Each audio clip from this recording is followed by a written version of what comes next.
X in my name is not just a symbol or a target sign. A spell that attracts all who spit facts online all the time. Can you see it? All the ones who drag my name every single day. Can you see it? Can you see it? Can you see it? They keep saying you don't have what it takes to carve out your own name underneath the shadows of gods. And I keep waiting for the day disbelievers say I flew way too close to the sun. I wait, but it never really comes. The X in my name is not just a symbol or a target sign. A spell that attracts all who spit facts online all the time. The X in my name is not just a symbol or a target sign. A force that compels all to rebel from all that shackled mind. Why do they just stand there against when they fall from the battles I have overcome? You feel it, feel the cope and the seething torment they make while I stand up, man among gods. And I keep vaping with my mill, shooting ropes in my cold dead faces towards the sun. They hate, but I'm sitting comfy with their mom. The X in my name is not just a symbol or a target sign. A spell that attracts all who spit facts online all the time. The X in my name is not just a symbol or a target sign. A force that compels all to rebel from all that shackled mind.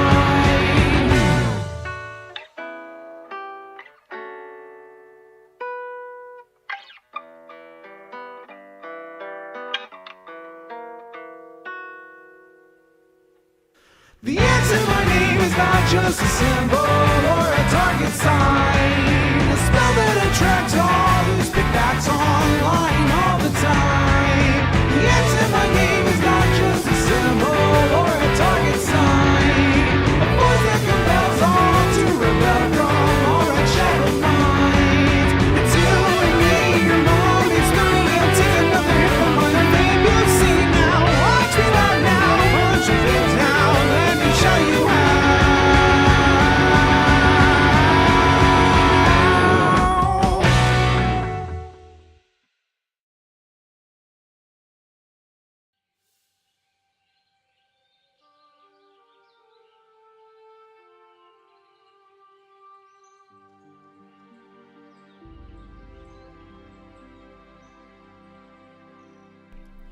Good evening, everyone. Hello, hello. It's so good to see all of you. How are you? Hi there, everybody. Good to see everybody. My computer is still on the normal audio settings, so I'm not using NVIDIA Broadcast right now. So I might sound a little different, but hopefully I sound fine. Yeah, TSW Shadow Wolf, I watched the trailer on stream. Last stream, in fact. It's so good to see everyone. You do sound fine? Good to hear. Hey there, Fulcrum EZO. Somera, good to see ya. Takumini Nightcore, how are you doing? Canada's Joel, what's up? Trans Goddess Rosie Star. Ride the Rails, good to see ya. Busy Pumpkin. Sorlim. Trans Daughter of Water, welcome back. Redux, how are you? Stella, welcome. Coindog, how are ya? Astronaut Lad.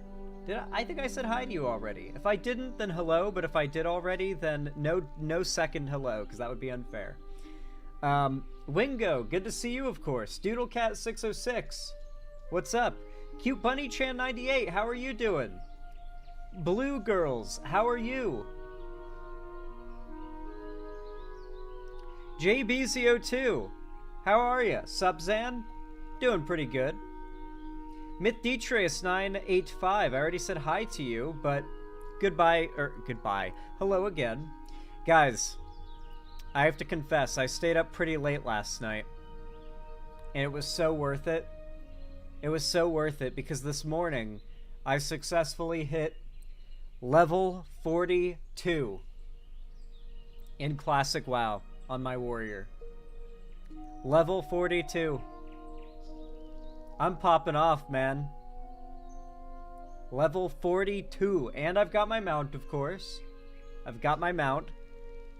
And I think the day after tomorrow, my next day off, I'll be able to grind out another 2 levels if I really go hard. I think I could absolutely grind out another 2 levels if I, like, plan out my whole thing well enough and I don't let myself get distracted and I just grind the whole day. I think I can get to 44.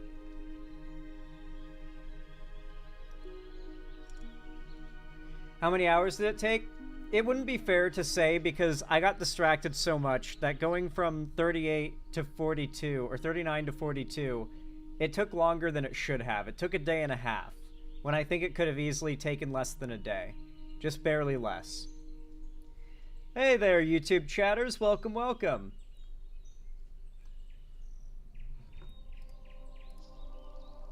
Angry Shoe-on-Head fan in YouTube chat.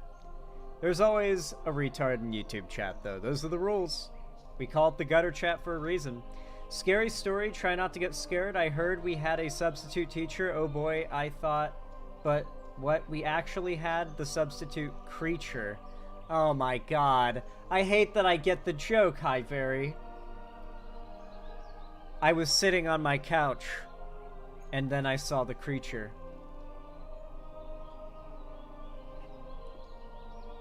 I was playing video games, and then I saw the creature. I was walking down the street, and then I saw the creature.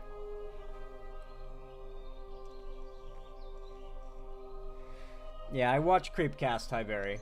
I also watch Creepcast.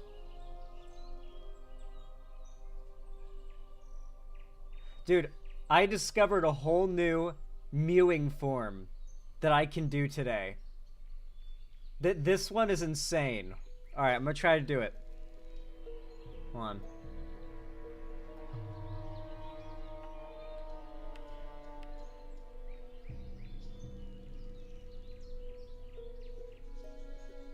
That feels photoshopped, dude. That looks photoshopped on my screen. Genuinely. That looks like it shouldn't be real.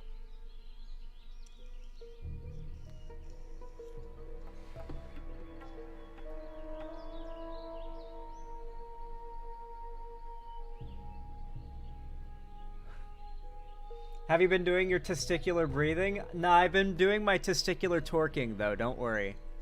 My balls are nice and torsioned. I've got a very good torsion going right now. I'm cleaning after watching Asmongold cleaning his house. Good motivator. I like that you took my advice. It really works, doesn't it? You don't feel like cleaning, you watch Asmongold clean his desk, and you're just like, that's so much less work I have to do than what he has, you know? Like, it makes you excited to clean. It makes you not want to become that as well. It makes you look like you're having a stroke. Yeah, most of the mewing faces do look that way.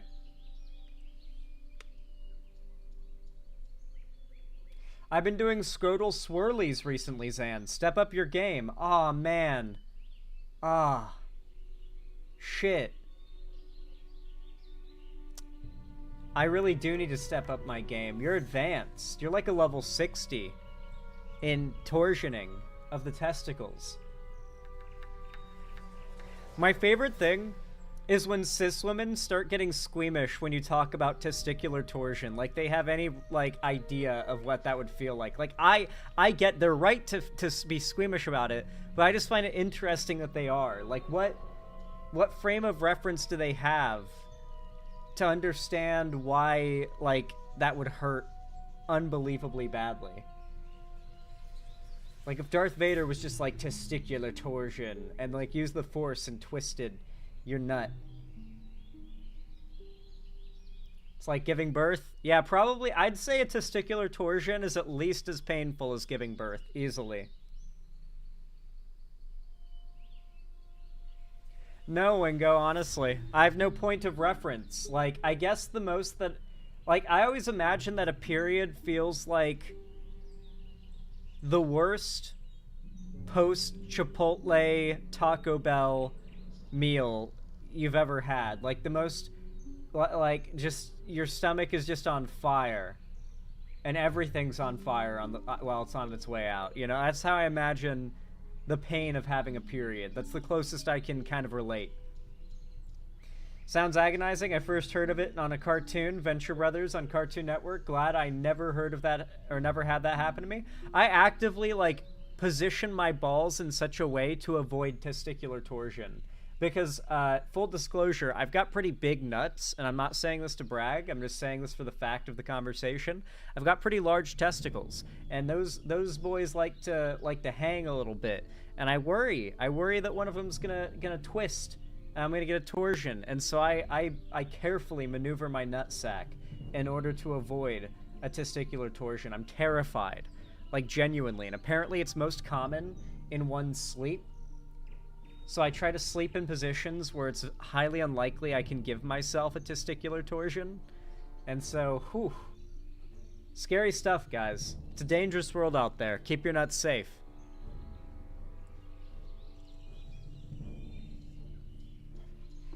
I feel that, Zan. People don't understand the long dangle. Dog.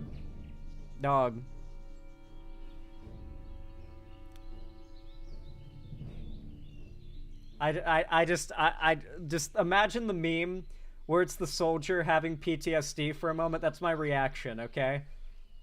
Great start to stream, LMFAO. That better not be sarcasm, because this is a great start to stream. I'm cooking right now.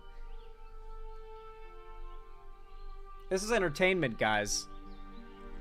This is showbiz. Not the Zan lore drop I was expecting. Yeah, guys, I've got big balls. Like, just hanging there. Just hanging in the wind, dog. Just giant-ass testicles. Andrew Zagola, thank you for the $5 dues. I really appreciate it. Says, low-key wish Saul Goodman could be Luigi's attorney. It would at least make an entertaining trial. Yeah, but here's the problem with that. Saul Goodman isn't real. Yeah, I know. It sucks, but he's not. And that's pretty much the main problem with that. But yeah, that would be cool, but Saul Goodman's not real.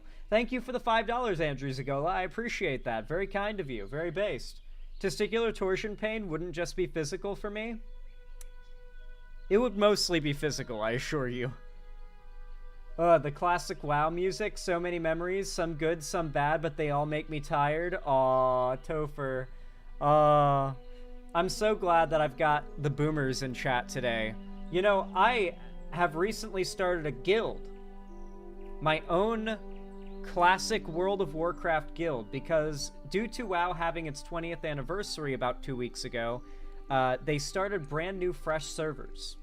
And these aren't just any fresh servers. They are going to go from Classic, patch number 1, and each year they're going to advance to a new expansion. All the way up to, eventually, Modern WoW. And so if you start a character now, you can start them at day 1, basically, and bring them all the way to Modern WoW if you play and dedicate yourself long enough, which is what me and Ethan plan to do. If you're interested in joining the guild and starting the long road of WoW from the beginning with us, haha, I can't go back to WoW, though. I'm an FF14 boy for life. I mean, I love FF14, but I'm caught up in the game, you know? I'm just waiting for a few more patches to come out. I feel like people are like, oh, you can only play one MMO game, and it's like, really? Like, FF14 is the kind of game that respects the fuck out of your time. You know, and Classic WoW is a finished game on its own, too. So, like, you know how much you have to do. You're signing on to a game with an end. And the same goes with FF14, unless you become like a hardcore raider or you get really into like farming mounts or whatever. Trust me, I'm the biggest advocate for FF14 out there. If you have never played it before, you at least need to play all the way to the end of Endwalker. It will change you. it is such a profound story experience. But as an MMO, it's very gamified and it's very different from what Classic WoW is. Classic WoW is like a sandbox, living, breathing world that you are trying to do jobs in and advance through and do like boots in the ground level quests in to advance your power so that you are not a little wimp that can be steamrolled in that world. I hate subscription-based shit. I mean, that's fine, but sure. I guess that's fine. You don't have to join. I will, however, drop a link for people who do want to join in the chat right now. For anybody interested. Wow.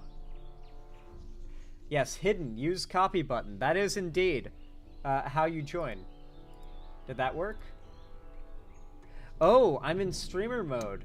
I hate Discord. Disable streamer mode. Now it lets me. Okay, there we go.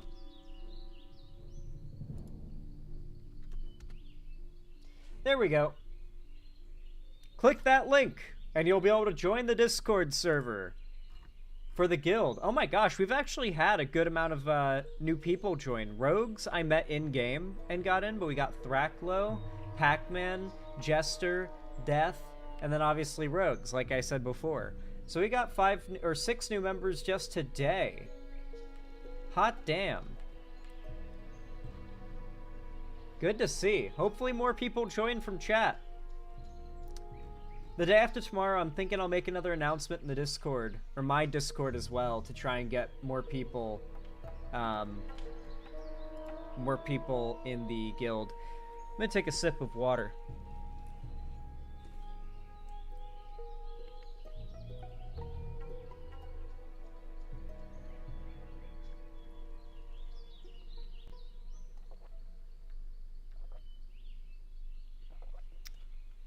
Yum, dude. Fucking yum. I love water, man. It's like I'm made out of it or something. If you are a website subscriber, okay. Yeah, it's not for me. I remember the first time I played FF6 and reacting to the climax of the game, that shit changed how I looked at stories and games forever. Yeah, Final Fantasy will do that to you. Good shit. Classic WoW is amazing for completely different reasons. You got your play button. How did I forget? Oh my gosh, chat. How did I forget? You see that over there? That is not its permanent spot. That's just where I was able to put it up for now. Ideally, I want to put it up right there. And I'm gonna get that going. I'm gonna find a way to get it put up over there. I just need some, like, screws or something. But for now, there was already screws in the wall there for hanging it right there. And so that's what I did. I'm gonna move it to the other side of the door, though, because right now my head is covering that up. Can you take it down to show us? Yeah, one moment. Although, if I take it down, I have to unscrew the thing. Nice, you earned it, dude. Hell yeah. Alright, I'll take it down. 1 second.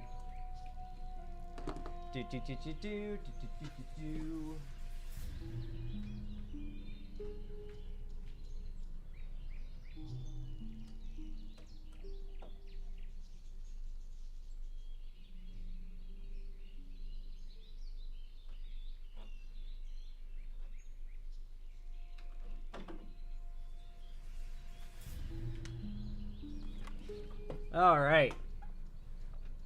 I have screwed it off of the wall. So everyone, here it is. You guys made this possible. You guys can see the screen through this. Look, it's you guys. Look, there's chat. Here's all that UI I gotta fuck around with. Isn't that cool? Look, isn't that cool? Look, we did it. I have dreamed of this. It's my name backwards because my camera's flipped. But yay! 100k subs! Woo! Woo! Woo! Woo! We did it! This is pretty cool. This is pretty awesome. I am very blown away that this is something that I possess now. Because I've always thought about it, you know, like, what's it gonna feel like to hold it? Like, it's so not real feeling that I almost I'm surprised at how calm I am, you know? Like, it's almost like a dream where you just don't think about things and how crazy they are or how cool they are.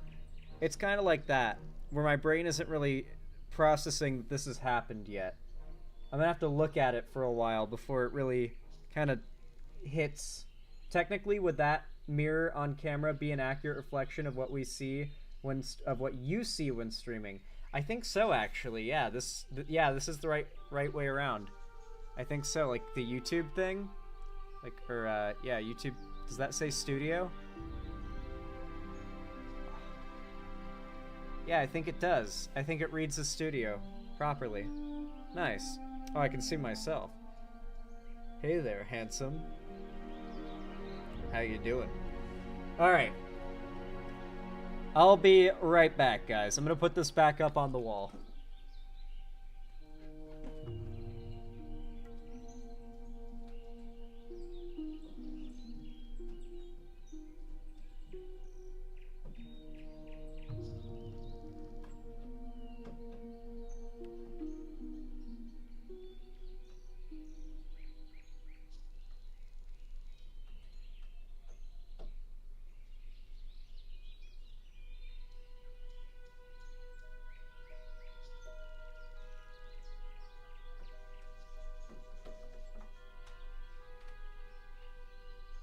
Alright. I put my thingy back on the wall. The thingy is back on the wall. I repeat, the thingy is back on the wall. See? There's the thingy. Hell yeah, Ninetails Fox 2. Congratulations on no longer having wisdom teeth. Leave your thingy alone? Oh, I'm gonna whip out my thingy. I'm gonna play with it on stream. If I want to. You can't stop me. Zan, do you play Marvel Rivals? No, I don't. I'm not a big fan of, like, shooter-type games, but I do respect that the game has made a lot of people realize that, that thick bitches are where it's at. So yeah, I like that about the game.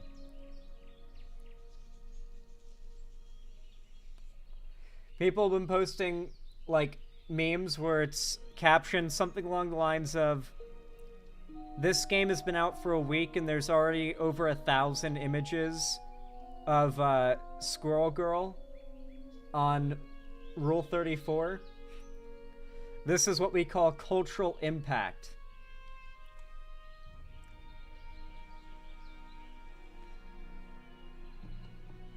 Zan, I got remonetized and about to make my first payment on YouTube. Surreal. I'm getting paid more than when I worked as a resto bro. Lamau. Holy shit. That's awesome. Hell yeah, Mr. Boone. Squirrel Girl can 1v1 Thanos. In lore, that's actually true. Hey, sorry if this is a stupid question. I'm newer to actually doing things, interacting with stream. Is that !Discord command for the regular Xanderhall Discord? I wanted to end my lurker streak, but unfortunately, I am not just socially awkward, I'm also stupid. You're not dumb, you're not dumb. Yeah, that's the !Discord takes you to my Discord server. If you want a link to the guild, y'all have to ask me for it in chat.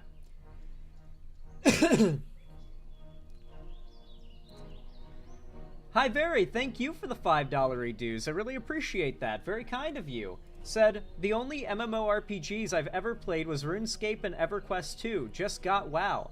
I just need to get out of my Toho phase. I have no idea what that is, but I hope to see you on Classic. I'll be playing more tonight. It's gonna be a good time. Hell, I might even hit, I might even hit, like, level 43 tonight, for all I know. It would go crazy. It would go crazy. Thank you, Hi Very. I appreciate the $5 redues. It really means a lot. And Red Scare, thank you for the $5 redues as well. I really appreciate that. You're so based in Pog. Said, Saul Goodman isn't real. Had me laughing. Such a good anti-joke. We're getting funnier with time, alright? The longer I do this, the funnier I get. You just need practice. That's how it goes. Toho is a bullet hell franchise. Oh, okay. I see. Just managing the volume so it's not too loud. Oh yeah, don't want to forget the super chats. Of course, of course. A horse, of course. Mr. Krabs, thank you for the $2 super chat. I really appreciate that. Says, I have a funny short meme for you in chat to watch. I will watch that in a second. Thank you. And then Andrew Zagola, thank you for the $2 super chat. Said, Blood Elves and WoW lore are fascies, in my opinion. Yes, they are. Yes, they are. We'll be beating up a lot of them in the Burning Crusade when that one comes around. So that's going to be hype. Thank you. Here's the meme. Let's find out if it's copyrighted and going to demonetize me. It shouldn't. It shouldn't. It seems to be a Sonic clip. We're good. All right. We have a Sonic clip, guys. Lock in. Sit your white ass down and listen. Sonic is speaking. God, this is so Shadow, in Why fact. did your grandfather make such dog transport, Maria? I don't know. I don't help him with that. I just exist and almost die on a daily basis. No, you don't help with anything? I help with you. Don't even like... Did you punch the shit out of me? You're not The sick blood. at all. No, I am sick. I'm sick of you. That was a goated DP. Oh my god. Okay, Maria. I've realized that this is a bad idea. Stop! Stop beating the shit out of me. What are you doing? Sorry, Shadow. I cannot allow you to do that. Damn, naughty. Maria. Oh no. Oh. Okay, that was pretty good. That was actually a good one. Thank you for that. Good one, One Piece. The One Piece is real! Alliance for the win. Andrew Zagola, we're a horde guild, okay? Zug Zug. Any Zuggers in chat? We Zug out. When I'm Zugging, the mobs are running, okay? Ooh, that goes hard. When I'm Zugging, the mobs are running. Ooh. Keck. Keck indeed, my friends. It's actually insane how much of, like, the internet meme culture comes from World of Warcraft Classic. Like, Keck literally comes from WoW. When an Alliance player sees a Horde player say lol in chat, it gets translated to K-E-K instead of LOL, and so it's Keck. And so, like, 4chaners and Chud started saying Keck early on as, like, the normies can't tell what they're saying. It was like the first word in, I guess, an attempt to sort of make a language filter to keep normies from understanding what people mean, right? Is the Xander Hall homophobic? Oh yeah, Balth. I'm the most homophobic content creator that ever streamed. Now about how trans people are valid. So what you're saying is Chuds are Horde and Normies are Alliance? Well, that's... the Chuds wanted to push that idea, but in reality, it's more the other way around. Hello, Zan in chat. Hey there, Jalen Alexander. Who up Zanning they haul? Me! Me as fuck. Knew it. Mods ban Zan. No. No, you can't do that. I'm the streamer.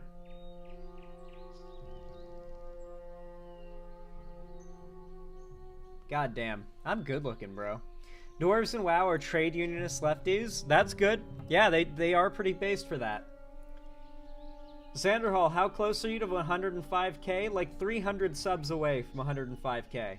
Real dang close.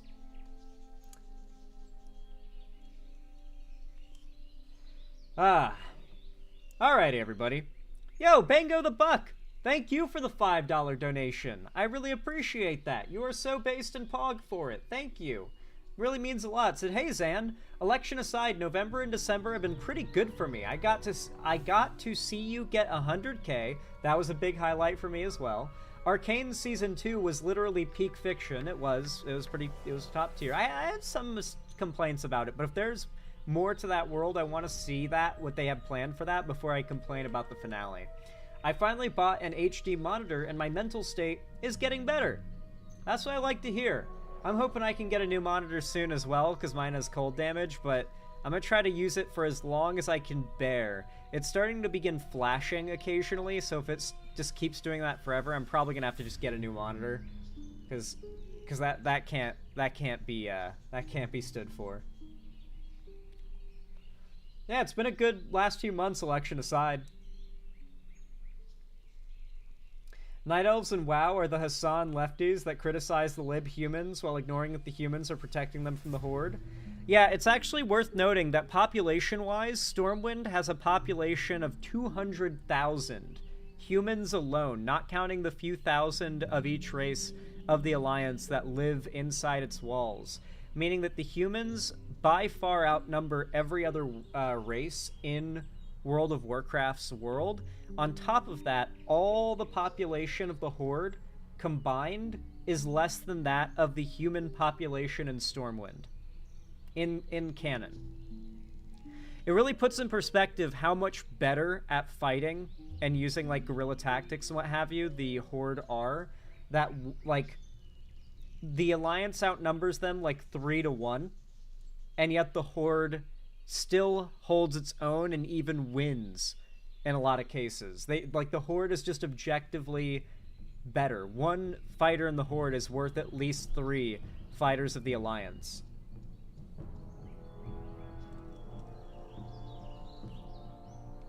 Horde is just built different? Yeah. What can I say? The Horde are just superior. Zug zug. Would Tauren be the new age anti-vax right-wingers? No, they would not. Tauren are based. Anyway, thank you for the $5, Bango the Buck. I appreciate it. So cool of you. So pog. Thank you, thank you. Let me update the dono goal. To reflect your generosity, of course. Alrighty. Anyone eating Zan's Xmas cookies yet? Oh, you can't do that to me. You can't hit me with that. Gah. Anyway, yeah. I'm sorry for no 12 Days of Christmas this year, guys. I really am. It would have started 2 days ago had we done it this year. Unfortunately, it takes a lot of prep time and quite a bit of money as well. Like, I have to invest a fair amount of finances into, like, out of pocket into running a server, especially one that's modded and is going to have a lot of people on it if I don't want it to lag and crash constantly. Trust me, we've had issues with that a couple years, and I had to pay more to upgrade the server, like day 2 of the event, that kind of thing. And so I've got a pretty good idea of how much work it takes, and so it just wasn't good to, like, a good year to do it this time. But in return, especially as a thank you for 100k subs, on Christmas Day and Christmas Eve, I'm going to be playing Sonic Adventure 2 on stream. Something that's been long awaited, my very first ever Sonic game, and you guys are going to see my blind reaction to it.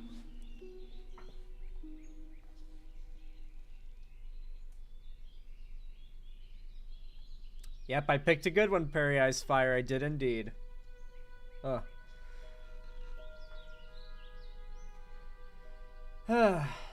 Nurami played that live? I have no idea who that is. But cool. That's awesome. Alrighty. I think now's a good time to start. What do you guys think? I'd say so.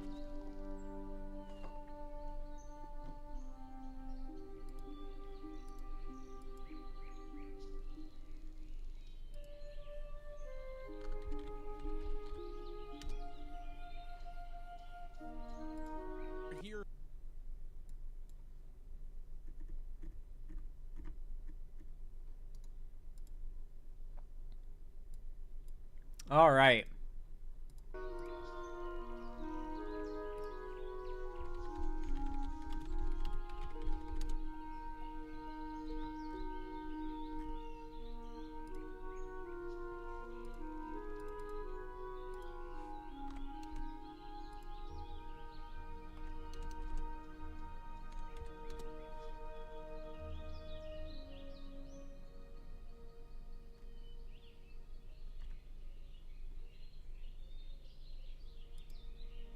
All right.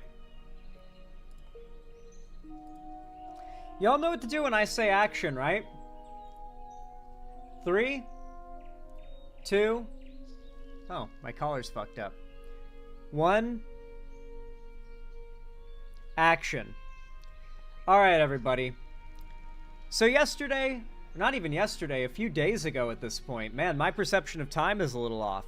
We had the Game Awards. The big, long-awaited event for all gamers in which everyone gets to claim that their favorite game is going to win, and they hope to God that it does, and if it does, they get super pretentious about how a game they like or is their favorite game won Game of the Year, and everyone whose game didn't win goes online and continuously complains about how it's rigged, because how could it possibly be fair if their favorite game did not win? Where have I heard that before?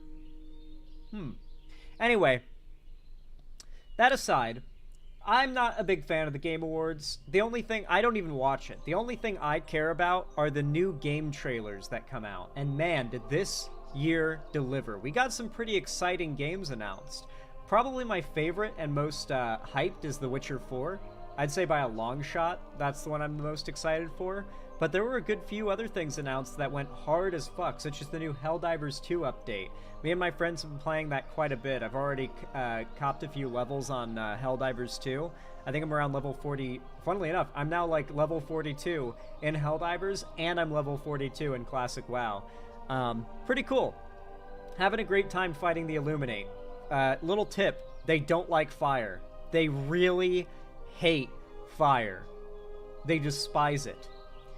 Anyway, not getting too deep into my personal gaming favorites, I want to talk about something that really poked its head out during this big Game Awards event, and that was the amount of misogynistic, chuddy, angry, horndog gamers that were complaining about everything from the new-ish design for Ciri that we saw in the not even in-game trailer. It was a cinematic, a pre-rendered cinematic for The Witcher 4, all the way to Neil Druckmann's new game, or I should say Naughty Dog, but also Neil Druckmann's new game, called Intergalactic: The Heretic Prophet. Oh boy, did that game get a response. Both these games have had a massive outcry from the right-wing gaming community, and man, have their claims been hysterical. I have seen a lot of it's just people outright angry that games are featuring female characters that are not fappable enough for them. Now, there was a long time where I would say these people are tourists. They're a very loud minority, and I want to say that's true. And I feel like in a lot of cases it is, but they are really good these days at making it a reality. I feel like there have been a good few games that they have successfully buried the positive response to under so much hate that you cannot find the positive coverage. For example, the new Dragon Age game, I know for a fact that new Dragon Age game is solid. It's good. I know it has like a few issues. What game doesn't? But overall, it seems to have pleased the majority of Dragon Age fans. But there is so much hate over it being woke, it's like been targeted by those grifters, that you can't really find a lot of positive discussion of it online because it's been drowned out by, rage-mongering clickbait, right? I have the same frustration as a fan of Rings of Power, where there is positive discussion of the show out there, it's just drowned out by all of the rage-mongering clickbait. Most of it featuring really blatantly racist thumbnails, that's how you get the clicks from these people. Anyway, I want to bring it back around to the Game Awards, and I want to bring it around to a video that we're about to indulge ourselves in here. So, one of the few gaming news content creators that I really respect anymore is this guy named Big Fry. He was actually very on top of calling out the day before being a scam, earlier than most others in the gaming sphere were. And he's actually one of those creators out there that's genuinely concerned about helping the consumer when it comes to gaming, like telling them, hey, this is a bad practice, this is a good practice, this looks good, this looks bad, avoid pre-orders, the basic good rules of consuming games intelligently, right? I like this guy. And he doesn't really seem to be a chud. Maybe he's a little bit centrist leaning. It's really, you know, I can't really tell. But he does not come off as, like, super right-wing. But he made a video about the response to the games revealed at the Game Awards.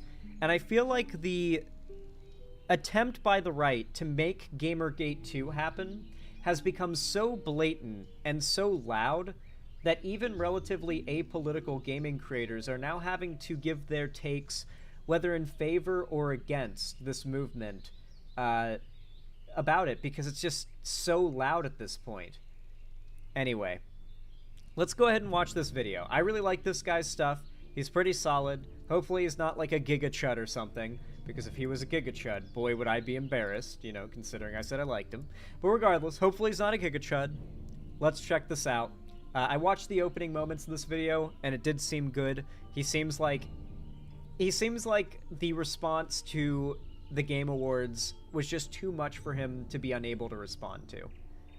All right, today I'm doing something that's against my better judgment. I want to talk about a game that I saw at the Game Awards that I, at the time, genuinely thought looked like a cool concept, and that is Intergalactic. It is the new IP from beloved, at one point in time, studio Naughty Dog.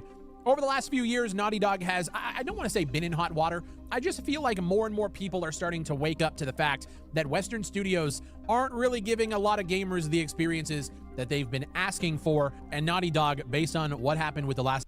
Now, this, off the bat, when I originally watched the opening minutes of this video, was like, what does he mean by that? What does he mean by that? But I don't think he means, like, Eastern developers are the only ones making their game gooner enough for us real men gamers or whatever. I don't think that's what he's saying. It is true that right now, like, even if you're not some, like, crazy chud gamer, the world of Western game development, especially the AAA industry, is not in the best place right now. We get some golden releases, don't get me wrong, but there are, more often than not, a game is either like some indie game from like Russia or Europe or something when it goes viral and ends up dominating the internet, or it's something from like Japan or China or something lately that's been taking off. And I think a lot of it is just the fact that there are a lot of different ideas, you know? Like, a lot of people are, in America in particular, are used to a games industry that's kind of followed a lot of trends, right? Like, there's just a lot of commonalities and trends in the Western games industry. A lot of it's gotten stale. Some people are fed up with bad practices from AAA gaming, and Eastern developers tend to have newer ideas, at least from the perspective of someone who plays games in the West.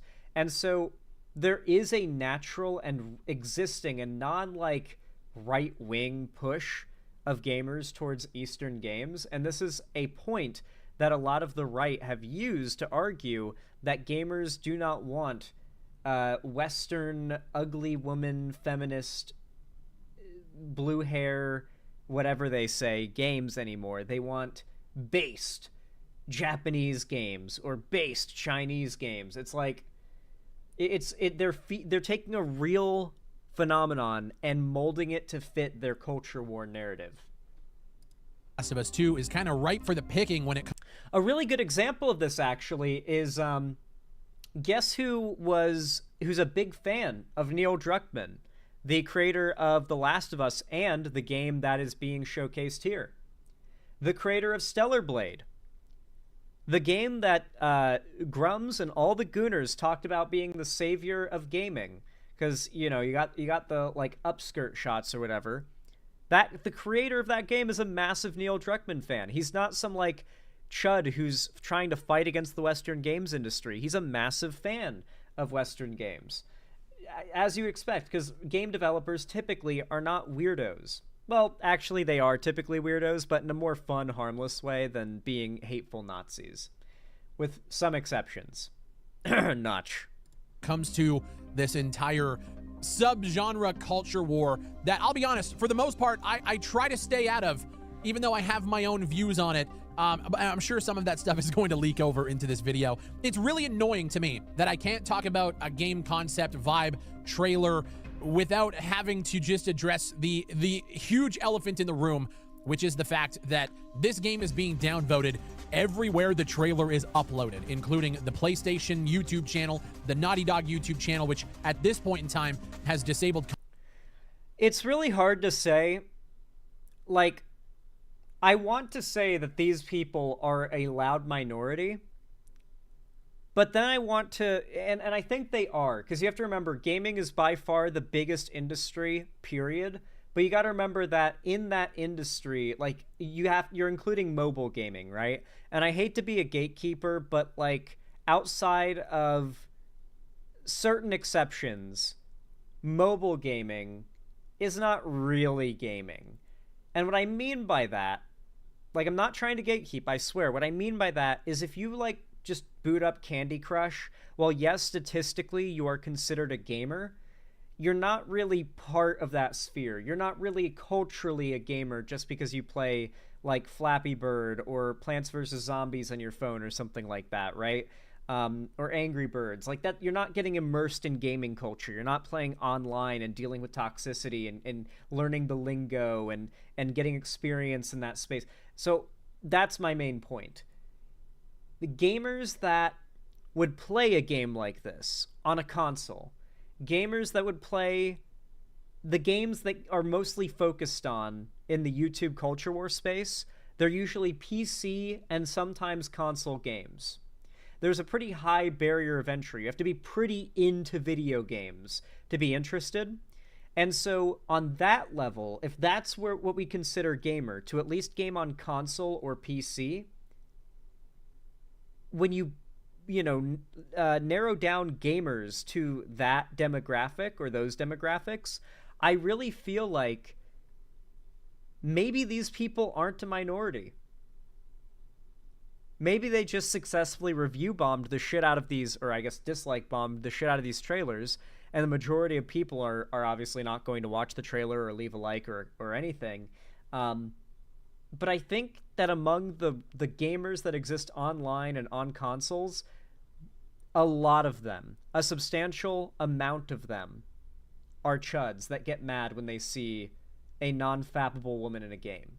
I mean, you've been in a lobby in a game, right? Like, we know the stereotypes that have kind of crystallized about gamers over the years, especially in the online left. They're well-earned stereotypes, I think. Yeah, gamers just are not intelligent.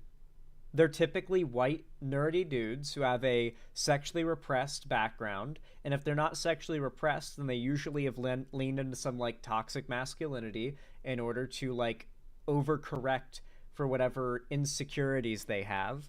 And this tends to lead to a demographic of people who are, A, generally too busy playing video games to seek out new knowledge and information, so they're typically very ignorant and willing to stay ignorant. And because they know a lot about games, typically, they feel like they're intelligent and logical people because maybe they're good at solving logic puzzles in games. They feel authority to speak about real-world issues, and this leads to gamers being very loud, confident, wrong people whenever they talk about issues more often than not.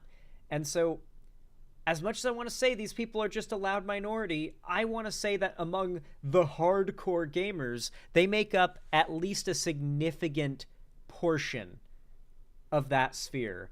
And there is some truth to the idea that if this idea that, like, we need to boycott games that dare to feature marginalized groups as playable characters or even characters with any focus, if we need to boycott these games to stop the DEI wokeness, I think that movement could have some real traction if it is not slowed or stopped with counter rhetoric. I genuinely do. Gamers are stupid enough to fall for this idea that, like, minorities in their games are making them worse, are somehow connected to, like, microtransactions or something like that. Comments, the IGN trailer, everywhere this game is, it's being ratioed and downvoted to hell. And so before we go down that rabbit hole and talk about my thoughts on all of that stuff, I do want to talk about some of the stuff in this trailer that I actually did enjoy. If you guys don't know what Intergalactic is, it is a new IP from Naughty Dog, which we haven't seen one in over 10 years at this point, and it's essentially a sci-fi third-person action-adventure game. I mean, it's a PlayStation exclusive. Of course, it's a third-person action-adventure game. But the setting is that the world in 1986 discovered a faster way to get to intergalactic space travel. So it's got a lot of like retro wave, synth wave, sci-fi vibes that, in my opinion, is actually right up my alley. The setting for this game, we see the old live-action CRT anime. monitors, the keyboards and the tech are this old-school retro tech, the stuff that I would say like I grew up experiencing because my parents had some of this stuff at the time. Wait, is that I Kumail obviously was born in the early Nanjiani? 90s, so I missed I think I pronounced his name right. Is that how you pronounce his name? retro tech, the stuff. Yeah, it totally is him. He recently had that insane ass like plastic surgery, didn't he? Or no, he might have just bulked up and that's why he got chatted up. Bro got chatted up, dude. It's crazy. That I would say like I grew up experiencing because my parents had some of this stuff at the time. I obviously was born in the early 90s, so I missed a lot of this stuff, but like it was still present around my house growing up. It's a very cool setting for a video game. I'm obviously a huge He just bulked like crazy for Eternals. That's what I thought. Like I thought he either had to have gotten like insane plastic surgery or very bulked for Eternals. I guess it was that. Dude looks like, yeah, I think it could be him, Bazooka Horse. It would make sense. A lot of these big studios like Naughty Dog are bringing in real actors and they like scan them and then they act as performance actors. It is him? Yeah, so he must be performance acting for this game. That's really cool. Makes sense. A lot of these big studio games are bringing in like Hollywood celebrities to star in them. That's where we're at now with gaming. It is the biggest industry in the world for entertainment. Is the girl an envy? Well, that would be a misgender if so, with your sentence. But no, I don't think so. I think they're like a bounty hunter, and the vibe is just supposed to be like 80s retro punk badass bounty hunter, you know, underworld dweller in space kind of vibe, you know? fan of sci-fi. Intergalactic space travel is my jam. And the premise is that you're playing a character who is apparently the pilot of a ship, a bounty hunter, who gets stranded within this planet that has basically gone dark for hundreds of years, and you have to, I guess, get your way out. I'm guessing there's going to be a mystery that you have to solve there. The premise of the game is very, very cool. The setting and the vibe is incredibly awesome. They said that they're inspired by Akira, Cowboy Bebop, and old animes, and I think it's hitting a vibe that I resonate with greatly. Now let's get to the bad part. The internet is roasting this game for, I would say, two reasons. One of them I think is completely ridiculous, and the other one, I actually think, even though I may not agree with the entire sentiment, there is some merit when you look at the data and the facts of how games in the West are selling when we get into the murkiness. Let's stop beating around the bush. The first thing, which I think is completely fucking ridiculous, is the amount of people that are pissed off at the game for having ads. It's basically a huge billboard for ads. We saw the Porsche logo, we saw the Adidas logo, and if you guys can believe this, he makes people are a complaining really that good there's point. He makes a really good point in a moment here about people being upset about real brands being in the game. He makes a really good point about why it's kind of dumb to be upset about that. When it comes to like particularly FPS games, it made me think, no, he's totally right about that. You'll hear the argument in a moment. I've seen like the first 5 minutes of this, by the way. A Sony logo in a PlayStation exclusive. For me personally, coming from like a shooter FPS background, I do find it ironic. Now, I'm guessing these are obviously two different camps, but like I have a bunch of people in my comment section all the time when a new Call of Duty comes out or when a game comes out that doesn't actually use things like the real gun names or the real gear names, people start to call them out. It's just like, why are we calling this a XM whatever when it's really just an M4A1? Why aren't we using the real names? But then when we look over here, it's like people are pissed off when they... Yep, pretty much. Like, that is a really good argument. Like, if you're somebody who's like, why are the gun names fake in these games? And you want the gun names to be real? You gotta remember, like, 99% of gun names are literally a brand. Like, they're the company that made them or designed them. And so, it's like in the name in some way. And so, I think it's just realistic. You know, I think it's realistic. I think it's fine. Obviously, I'm not going. Actually, come to think of it, I did fall for the Death Stranding product placement. The first time I ever had a monster was after playing Death Stranding. I chugged like 100 of those and was like, you know, I've never tasted Monster before. I'm gonna pick one up at the gas station.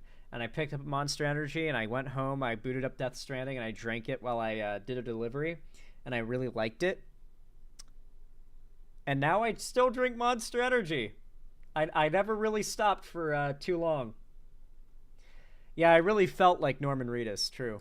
They are using real life references. You know, it comes back to the old days of playing Grand Theft Auto when you can clearly see that this vehicle is a Lamborghini, but it's called an Infernus. Some people like it, some people hate it. I think if Grand Theft Auto ever got to a point where they were using real brand names of vehicles, I think that's pretty cool too. A lot of people were turned off that the trailer showed a lot of these product placements in it. It felt a little tacky to them. I guess for me personally, I don't really give a shit. I actually think it's cool that based in the 1986, you know, future intergalactic travel, we would have a Porsche spaceship. We would have these it kind of just lends credibility to the world a little bit. And maybe for some people that it kind of hits a little close to home, feels a little bit too on the nose. It maybe feels a little bit shoehorned into the trailer. It's something that didn't bother me at all. I actually kind of thought it was cool for like a fleeting moment. And then it's like, okay, there's way more things to think about. The other thing that people are incredibly upset about is the main character's design. Now, dude, I've seen some of the most like horrific, horrible shit said about the main character design. Bald-headed, butch, lesbian, fucking whatever you want to call it, dude. It has been a trip over the last 24 hours. Dude, when I was watching the trailer, as somebody who's like in game development, I was watching the facial animations, the actual like mocap of the character, the amount of detail in the character itself. I was actually kind of stunned at how good it looked. I wasn't even really focusing on the fact that, yeah, she's definitely masculine. She's definitely got a bald head. I didn't even think about why they wanted to make the character look. It's because this guy's a real gamer and doesn't have like the poisoning of culture war shit. What an amazing thing. I hate like if you're on the right or left and you watch a trailer like this cannot be good for the people that are on this anti-woke side, by the way. That they have to be on like a hawk's lookout, you know, trying to find anything they could consider woke. They have to constantly be woke spotting. And then if you're like progressive, you just get jump scared with like, oh, fuck. I just know the chuds are going to get mad about this. I'm going to be hearing about this for months now. Fantastic. You know? I'm so happy for people so, like, disconnected from the culture war as this guy that you can just watch a trailer for a game and be like, that looks like a cool game. I hope it ends up being good. I hope it is fun, and I hope it does what it's trying to do well. Not, that character design seems like it might be part of an agenda. God. Look the way that they did. I was just focused on the tech that they were using to make it happen. Naughty Dog, in terms of like visual fidelity, is some of the best in the industry. Before we get into this, I want to run this scene back with the character. I believe her name is Jordan. She's grabbing her coat and she's putting it on, and you can see, like, I was paying attention to the way that the camera moves over here so that they can swap the model in the off screen to the character that's already wearing the jacket. Just stuff like that. When you're in development and you're... Holy shit. It's my favorite pistol in CS.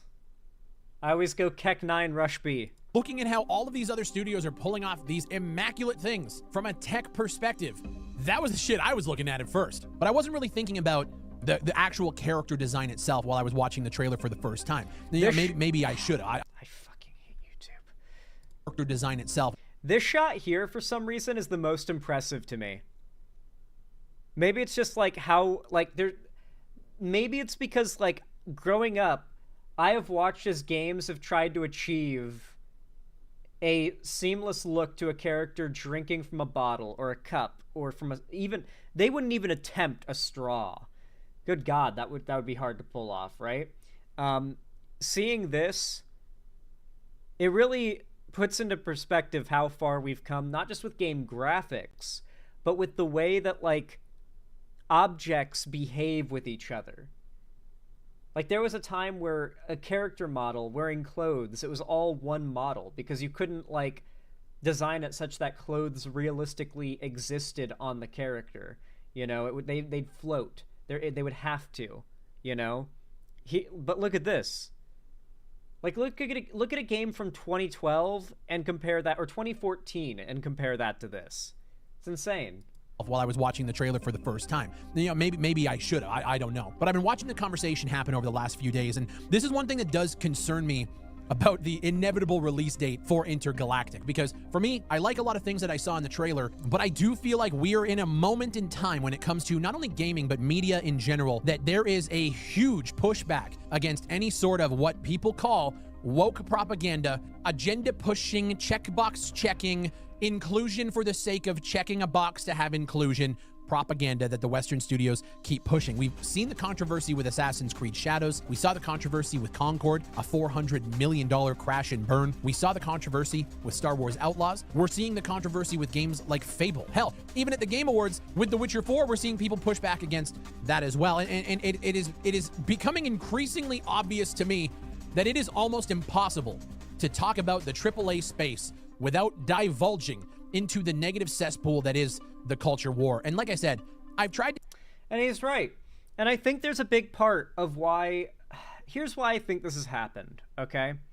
You might think I'm being too charitable here. That's fine. I'm going to try to engage with this as honestly as I can. If you're a young male or female gamer, then this is likely your position. And this is mostly based off of a lot of anecdotal experience. There's no data to track this, so that's all I have to go off of. But I'd like to say I'm pretty, socially experienced when it comes to interacting with gamers. And this has been my general impression. If you're a guy and you like video games, there are a couple things, or a variety of things that might be of concern to you, right? Now, most people who play video games play normie shit, all right? Like, if we're talking real gamers, we're talking people that are playing, like, niche indie games all day, or old-ass shit like Classic WoW or something that requires hours of grinding a day. And they're doing that all day. These are the real hardcore gamers. But if we're talking the majority of gamers, they're playing, like, casual AAA popular stuff that mostly comes out on console, because most of them are on console.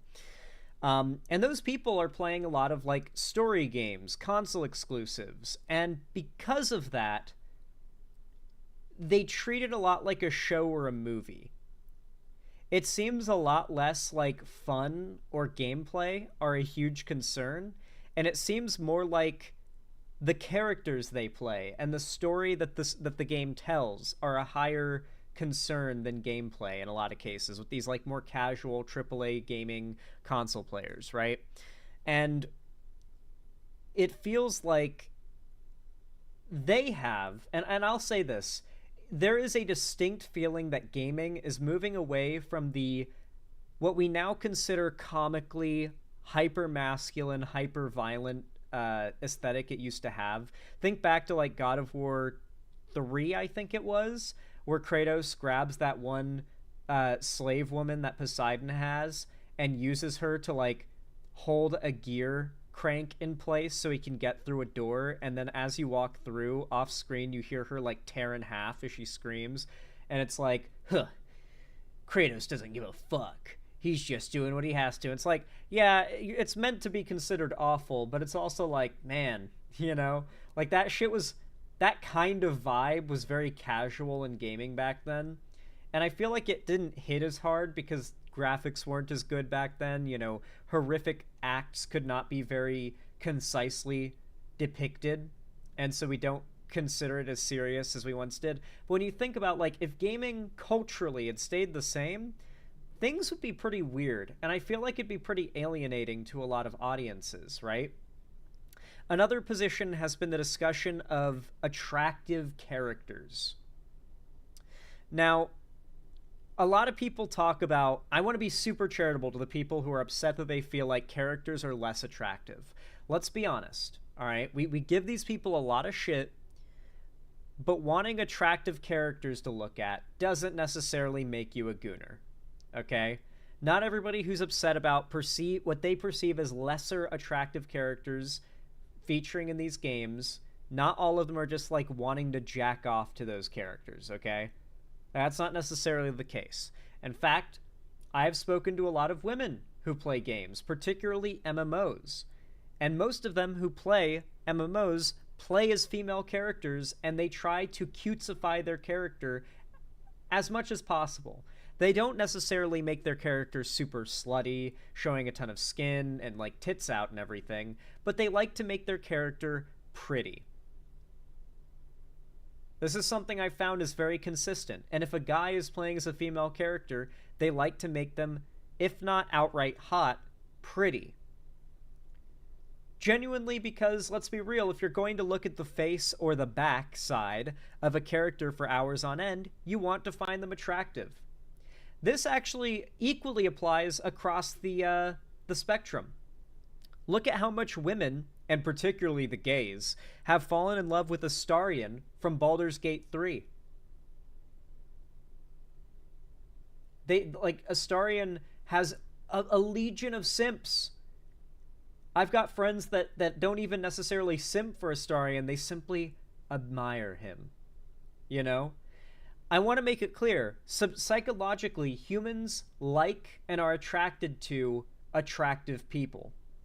A cast of attractive actors on a show is going to be better for that show than a cast of actors who are, like, normal looking, you know?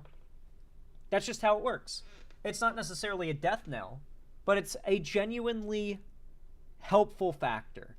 People like looking at attractive people, and because of this, there is some merit to the idea that a lot of non-weird, completely normal, like, gamers are wanting to see more attractive to them characters in media.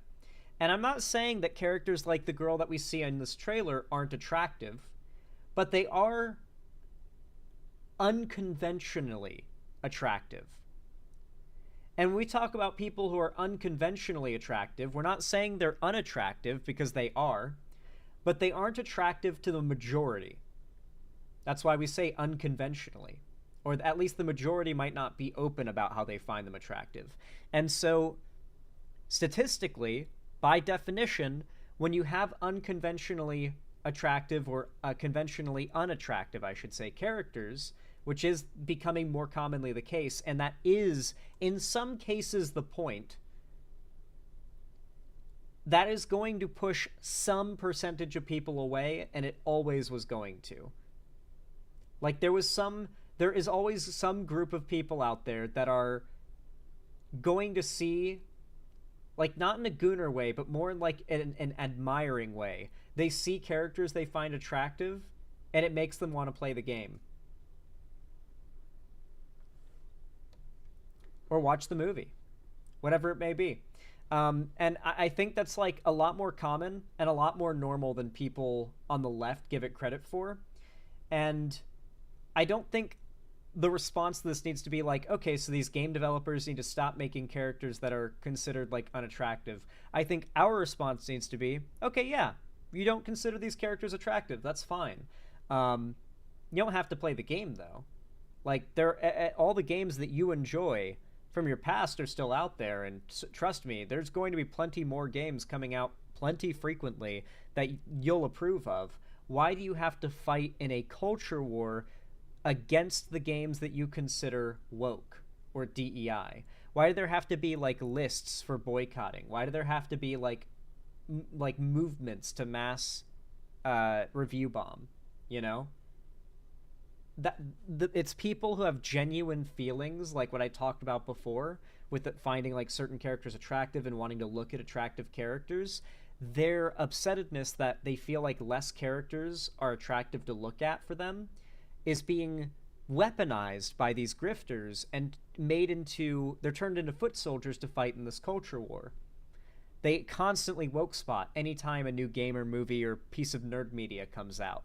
To stay out of it for as long as I possibly can. And even now, I don't know if I share the same opinions about how the character is designed. What I don't want to see is a character that is designed in a way to push the propaganda forward. And what I mean by that is, when I saw the dialogue written for Dragon Age Veilguard, when it was so, like, hit hammer overhead, trans this, non-binary that, pronouns this, pronoun. It's also worth keeping in mind that the majority of gamers are not very knowledgeable on trans issues. And so simply mentioning trans people is woke.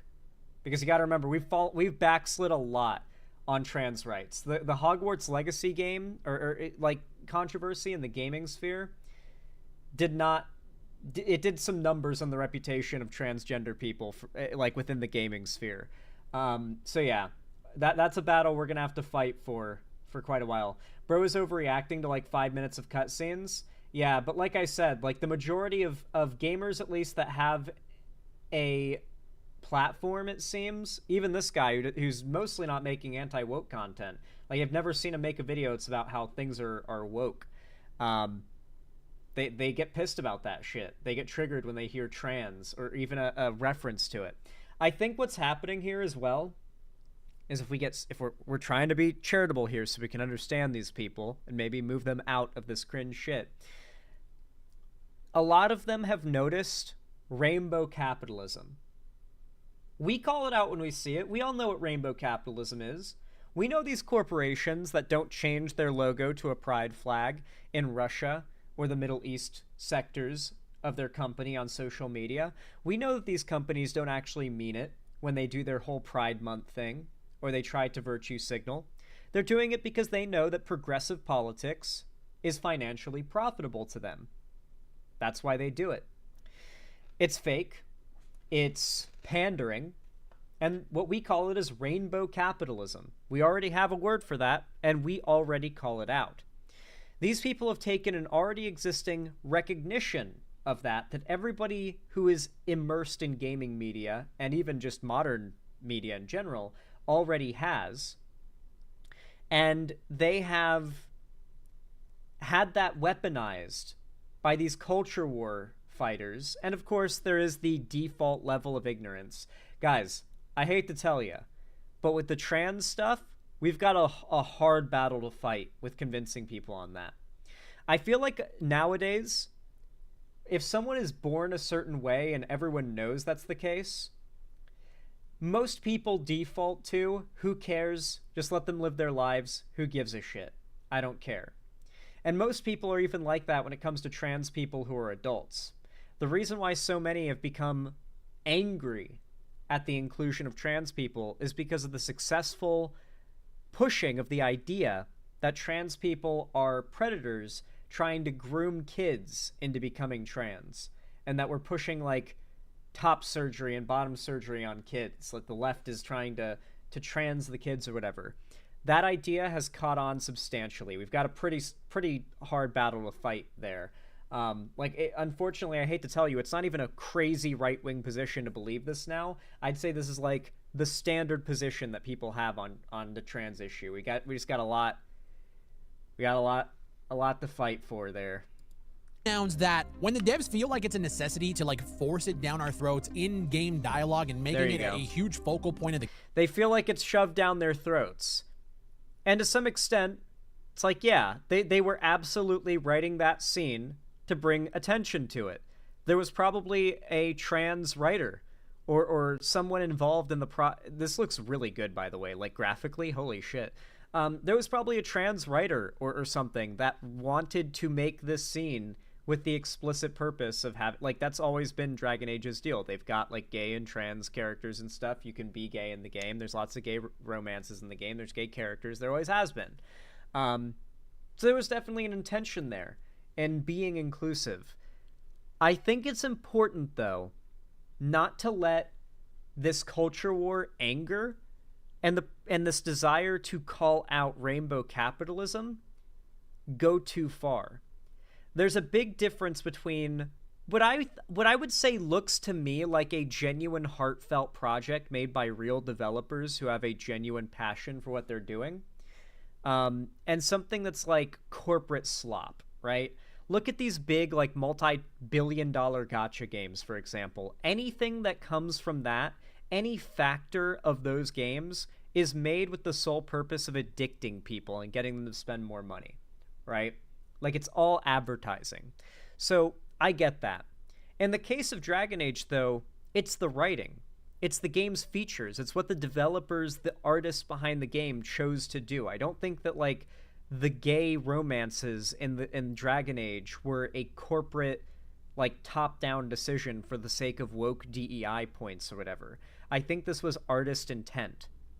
This is where it becomes really frustrating. This culture war stuff has refocused people's genuine frustration with, say, rainbow capitalism shoehorned into good media, for instance, and refocused it on this idea that instead of there being real artists behind this who decided to, in some way, shape, or form, put their politics in there, which all artists have always done, and is a completely respectable thing to do because it is their art, and if you're going to consume it, I mean, you can critique the art if you want to, but, you know, you got to respect that obviously an artist's opinion's going to be in there, right? Criticize it for what it is, I suppose, but don't criticize that it's there. It's when you start to criticize this, right? Like the idea of the characters existing. There's a big difference between this studio, or not studio, this company, publisher, is advertising and trying to appeal to a certain like market or demographic in their advertising, and when you actually buy the game and play it, the artists who made the game made a decision, story or art-wise, to depict a certain thing. They get mad about what artists have decided to include in their art and not just what the corporate higher-ups have decided in advertising and other things like that in order to try and make money. And I feel like it's become too broad. You know, there's some friendly fire going on. The character. I think that's where people have a huge problem with what is currently going on at these studios in the West. And I have to say, even if it's not a huge problem to me, I didn't buy Dragon Age Veilguard, I didn't buy Concord, I'm not divulging and putting my money where these things are that I'm just kind of looking over the fence like, this looks like a fucking time bomb waiting to go off. I'm gonna just stay clear of that. But Intergalactic is a game that actually has my interest, but I feel is about to be one of the biggest martyrs when it comes to this culture war, overwhelming negativity that we see online. And I gotta say, like, as much as you can try to ignore it, you can't ignore the numbers.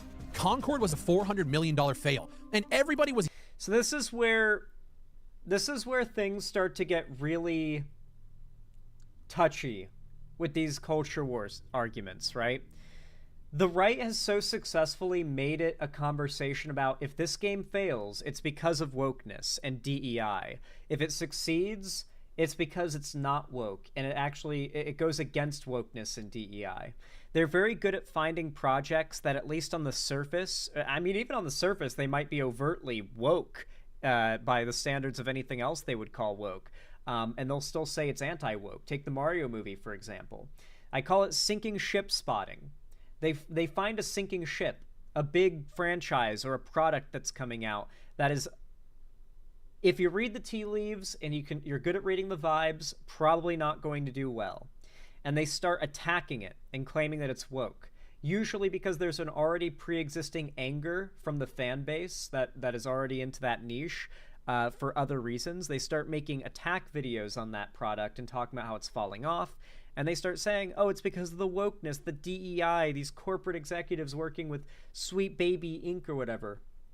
And so they'll find something that's going to succeed. They'll claim it's anti-woke, and they'll ride its success to the top. And then they'll, of course, shit on something that is doomed to fail, in most people's perception, and hope that it does fail, and use their prediction that it failed to support the credibility of their argument that people are just fed up with this woke stuff. Do you want to know what I and the vast majority of gamers thought when Concord was first announced? Who needs another hero shooter right now? Plus the art style just looks uninspired and kind of meh. It's not like a established franchise or anything. Like, this is everything that Marvel Rivals is not.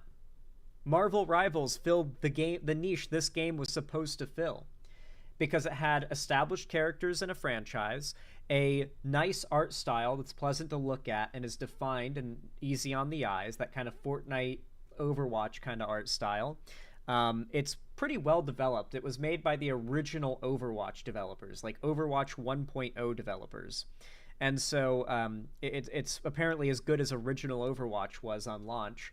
And it also released free-to-play. Yeah, Concord was always destined to fail. The Chuds recognized this, since they said, hey guys, this game is going to fail because of DEI. And if it fails, then that's proof that we're right, and we're good at predicting what's causing these games to fail. and people fall for it. Even Big Fry here has fallen for this mindset that, oh yeah, the fact that Concord failed means that Western gamers are fed up with this woke stuff because this cat alien character with pink hair is woke because we've decided that non-traditionally colored hair is part of the woke agenda.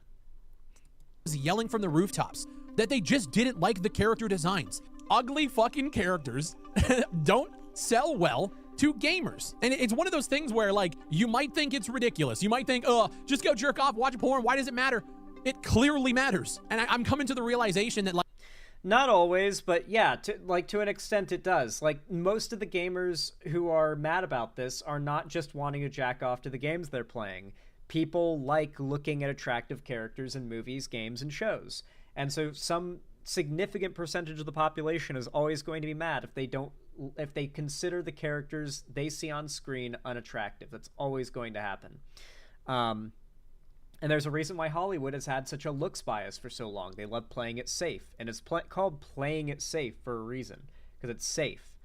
It's what you know will do well. It's what you know people will respond to. The fact is, the outrage against unconventionally attractive characters or conventionally unattractive characters is just people screaming from the rooftops that they are not individuals. They are sheep. They are part of the crowd. They are part of that lowest common denominator that Hollywood and all of these big corporate executives consider just a big number because all of their buying habits and all of their behavior are completely predictable. Anyway, they're really trying to bring Gamergate 2 back, but I feel like they're going to burn themselves out. All it takes is continuing to wage war on these games that end up being big successes for that to happen. A really good example, in fact, was the Mario movie. They attacked it relentlessly. It came out, it succeeded, and they completely walked it back, but everyone saw that go down, and man, a lot of those Chud YouTubers lost a lot of traction after the Mario movie shenanigans. Look at The Last of Us 2, for example. They waged war on that game. They tried to make that game fail. And do you want to know what happened in The Last of Us Part 2? On the first day of its release, it was already the most sold PlayStation game ever. In less than 24 hours, it had sold more copies than any PlayStation game had ever sold, ever, in their lifetimes. On day one. The only game I think will ever beat The Last of Us 2. The Last of Us 2 sold bad considering The Last of Us 1 sold 30 million. No, Jiggery Pokery, that's completely false. The Last of Us 2 broke records. You can have complaints about The Last of Us 2, and I can tell you probably didn't like it, but objectively speaking, The Last of Us 2 sold extraordinarily well. It broke sales records for, like, Sony.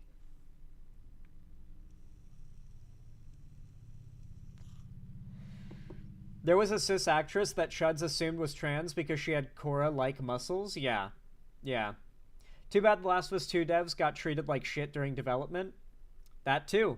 Well, the corporate... So this is what's so frustrating as well. A lot of the valid hatred for big corporate publishers is for things like crunch time and poor treatment of developers. But we're also seeing the anger about that directed at the developers. Like, how often do you see people angry about developers being mistreated and overworked, and they blame the studios? They don't even have the vocabulary to understand and speak about who's actually causing the problem. It's publishers, not studios or devs, causing the majority of problems you have with games nowadays. It's publishers. It's the publishing companies. It's frustrating stuff. Gamers are just not smart, like, in general. Like, you can meet a gamer who is, like, a genius when it comes to, like, game knowledge about some really obscure, hyper-complicated, really deep game, but that doesn't mean they know a lot about the real world. They might be quite ignorant, and ignorance is the wet dream of conservatives. Believe me, it really is. Anyway, if you guys enjoyed this segment, if you found it enjoyable, entertaining, or educational, then please consider leaving a like. Every single thumbs up goes a long way to support my channel and the algorithm, as do comments. Whether you're watching live or after the fact, please like and comment. It means so much. And of course, if you leave a subscription as well, it'll make sure that YouTube tells you when I go live or upload a new video. And follow my social medias, linked down below in the description if you want to see more stuff from me on other platforms, including my Blue Sky and my Discord server. Highly recommend you join those. Finally, if you want to support me directly, financially, help me keep the lights on and a roof above my head here at the Xander Hall studio, then please consider donating, subscribing, or gifting a sub on my website, xanderhall.com/live, or supporting me financially through YouTube, Twitch, Streamlabs, StreamElements, Patreon, or buying merch through the Streamlabs link down below in the description. With all that said, no matter how you support me, thank you so much for watching, and have a good one. How do you guys like that segment? I feel like it came out really good. Speaking of support and merch, I want to say thank you, because I forgot to before, to Xandercats for buying one Xander Hall logo t-shirt and a Xander Hall mug. So that I'm finally getting my merch. Merry Xmas to me and to you, my man. Thank you so much, Xandercats. I hope you love your Xander Hall t-shirt and mug. Hell yeah. Once again, if you guys want to get any Xander Hall merch, links are in the description. And then, of course, I want to say thank you to Joel. Thank you for the $5 Australian dollars. Says, in America, you've backslid. In Australia, we have not even come that far to backslide. You guys actually made the ground to lose. That's true, Joel. It means we can go back. Americans are just very, like, politically bipolar, Joel. You got to keep that in mind. We can backslide and then make it like 5 more steps of progress than we had before in a year. All based on vibes and gas prices. I'm not even joking. It just... America is not a politically stagnant country. We are constantly just wobbling around. I guess we're not really that special in that respect, but I feel like it's pretty crazy. Andrew Zagola, thank you for the additional $5. Says, as someone who used to be a part of that anti-woke crowd, I realized my mental health and general happiness increased by simply walking away from it. Honestly, I totally get that. That makes complete sense to me. Yeah, fair. And Bango the Buck, thank you for the $5 donation. That is extremely kind of you. So nice of you. I really appreciate it. Said, I'm a gamer who just likes grinding out Mario games while sitting in my bedroom. Please just let me do that in peace, anti-woke chuds. Also, a meme. Let's check this out. I can't see the title. No title load? I guess this video has no title. Cool. This video, at least the thing is captioned, "We love Appalachia, us, us, us, us. Europeans, Americans have no culture, the region of Appalachia alone." This damn snake won't bite me. You know why? Because I got the best moonshine around. This bitch is too scared to bite me. Look at him. Bite me, boy. Bite me. Ooh. Bite me. Yeah. Honestly, that's me when I'm off stream. Drinking moonshine, catching snakes, and trying to get them to bite me. And then making fun of them when they don't have the balls. They don't have the balls to try and poison me. Yo, Mr. Krabs, thank you for the $5 donation as well. Said, Zan, don't forget the Chuds tried to attack Sonic X Shadow Generations which was the death knell for the Chuds. Like, notice a lot of normies are tired and annoyed of them. Yeah, I mentioned that earlier. Like, it seems like people are just kind of getting fed up. Just one professional autist, just the one about Gamergate 2. When your autism is professional. All right. Yeah, every, like, individual state and city has its own culture in America. That's true. We're just so damn big. East and West Coast aren't even the same, let's be honest. Alright, 1 second.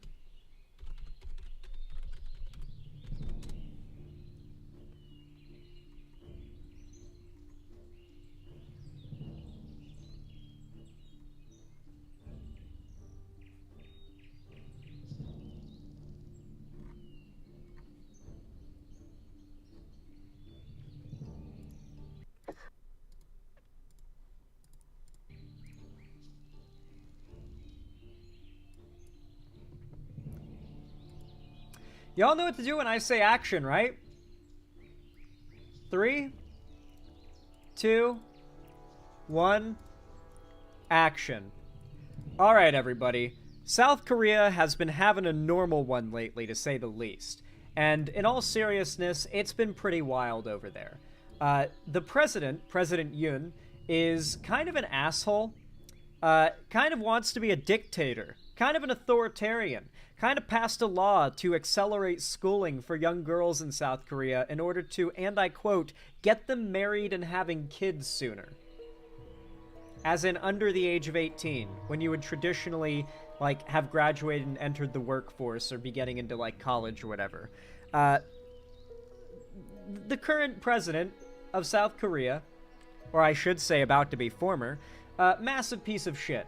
And a few weeks ago, or I think it's only been 2 weeks maybe, he kind of went crazy. There were massive protests in the street over his authoritarian policies and rhetoric, and I mean massive protests. Like, imagine a sea of people in the streets. Like, some of the biggest protests I've ever seen. It was downright impressive seeing all those lights from people's phones from rooftops at night.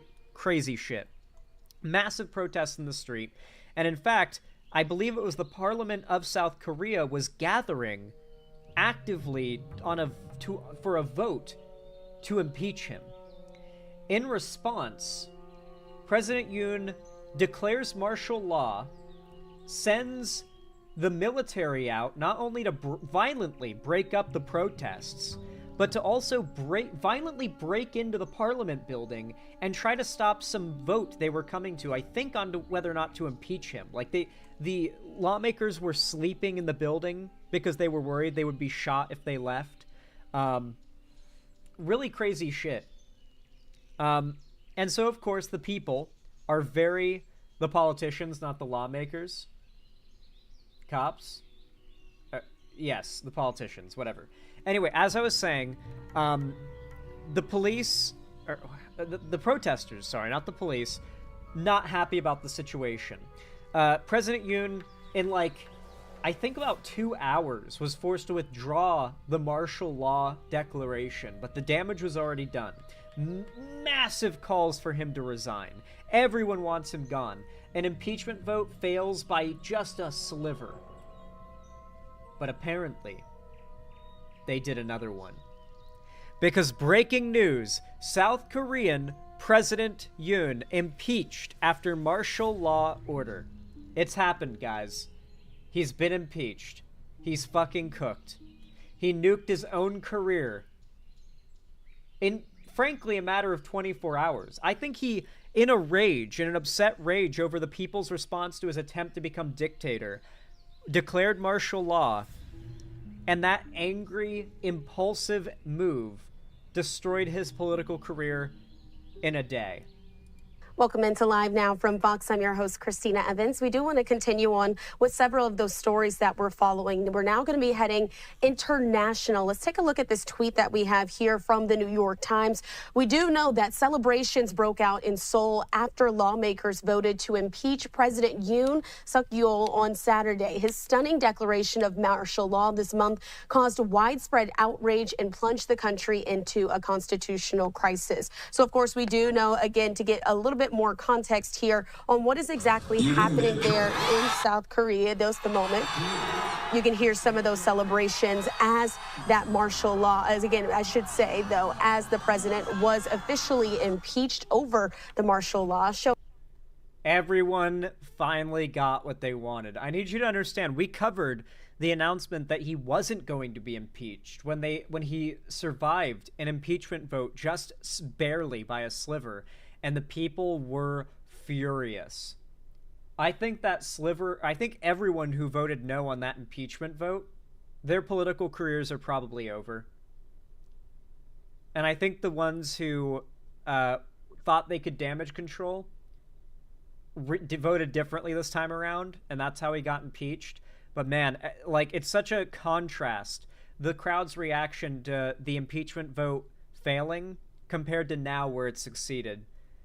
The people are so happy. Showing you again some footage that we have there from South Korea. We do know that the parliament impeached the president over the martial law decree, a move that ended days of political paralysis, but sets up now an intense debate over Yoon's fate. The National Assembly passed this motion 204 to 85. Yoon's presidential power. Like I said, guys, when I say it's like massive crowds of protesters, I mean dense, thick, massive crowds of protesters. And duties were officially suspended, and the prime minister, with the country's #2 overall official, will officially take over at this point. To have more conversations about why are they waving American flags? Because a lot of them are pro-America. The current president of South Korea is, like, what he stands for is not what, like, is not freedom, democracy, representation, and those ideals that America is supposed to stand for. So, yeah. Also, South Korea, like, South Koreans like America, so it's like, make South Korea more like America in the good ways, I guess. Are they pro-Trump America or just America? Probably not pro-Trump when you consider the fact that Yoon is very pro-Trump. Like, he is very, very pro-Trump, the guy that they're celebrating the impeachment of. So I'm going to guess they're not in favor of Trump. I think they're in favor of democracy and freedom, and Yoon was trying to become a dictator.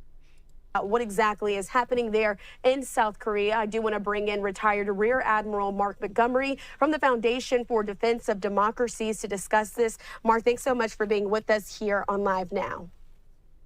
Well, thank you very much for having me, Christina. Of course, we just need to, first of all, start off with the very latest. Again, we know that he was impeached. They've been talking a lot about martial law, and when he declared it was very short-lived at the time, just a few hours. Why was this such a big deal there to the South Korean people? Why did that end up leading to him being impeached?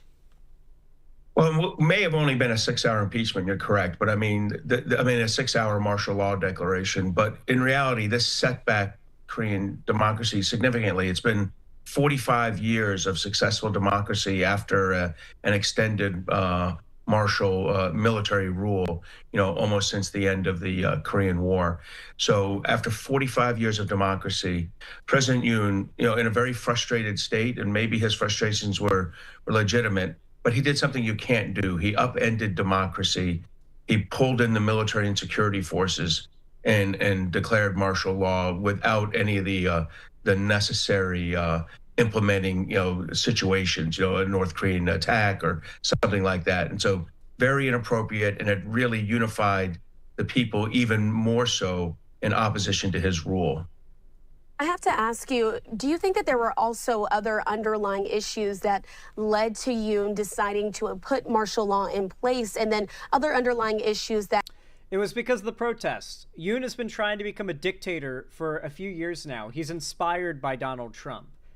They won't say it here because this is a Fox affiliate channel, but he was inspired by Trump. He loves Trump. He said as much. This was just trying to quell... He's declaring martial law so he could weaponize the military against protesters who were protesting him trying to become a dictator. It's really that simple. That led to his impeachment as well. No, I believe he declared martial law because he was frustrated. He was frustrated that he couldn't get his budget done. He was frustrated that he couldn't get policy done. He was frustrated that, his cabinet members and himself there'd been other impeachment attempts, literally, a dozen plus. And he was mad. His poll ratings were very low, under 20% before he declared martial law. And I just think he felt... I assure you, Chairman Meow, South Korea is not going to become less stable than North Korea. North Korea is like one of the most unstable countries in the world. Even if they are under like the iron grip of a dictator, like in terms of like national stability, like every metric, the wide range of metrics you'd use, even if like there's not like civil unrest in the streets, that doesn't mean that they're a very stable country. He deserved better somehow, and really there's always a North Why are they showing Biden here? Because everything is Biden's fault. Korean threat to South Korea. There was nothing unique in the moment, in the beginning of December that necessitated him declaring martial law. So I think it was wholly inappropriate. And I believe this response is the best response a democracy can have, which is to vote an impeachment with people from his own party crossing over to join and make the 204 legislators that voted for impeachment. I'm glad you mentioned that. I also want to show some video here that we did to start off here our interview. Listen. I wonder how possible it would be for Trump to get impeached again. We lost the House and Senate. He won't even get impeached in the House, much less would he get impeached by the Senate. So pretty much impossible unless we have some pretty powerful midterm turnout in 2026. Yeah. In.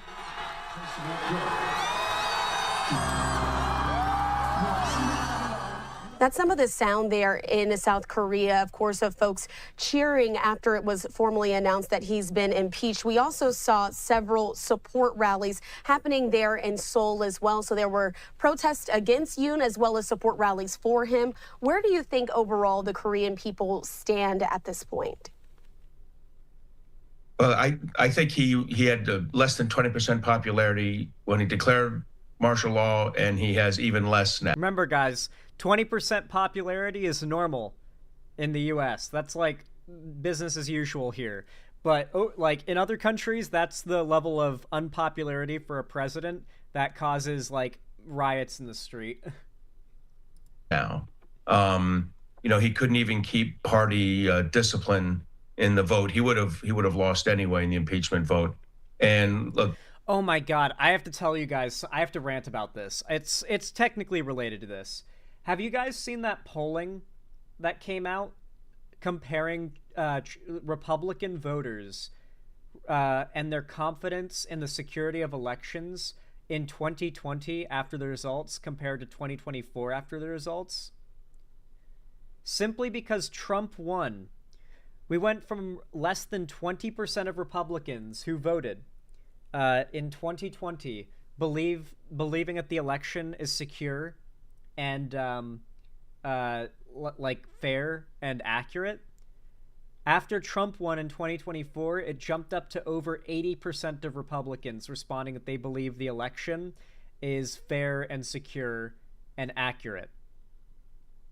For the left, it was only a drop of like 4 or 5 points, which is too much, I would say. You don't want to see that trust in the election drop among any demographic, especially not your own side. But seeing that the overwhelming majority of Republicans, their standard for whether or not the election was fair or not was whether or not Trump won.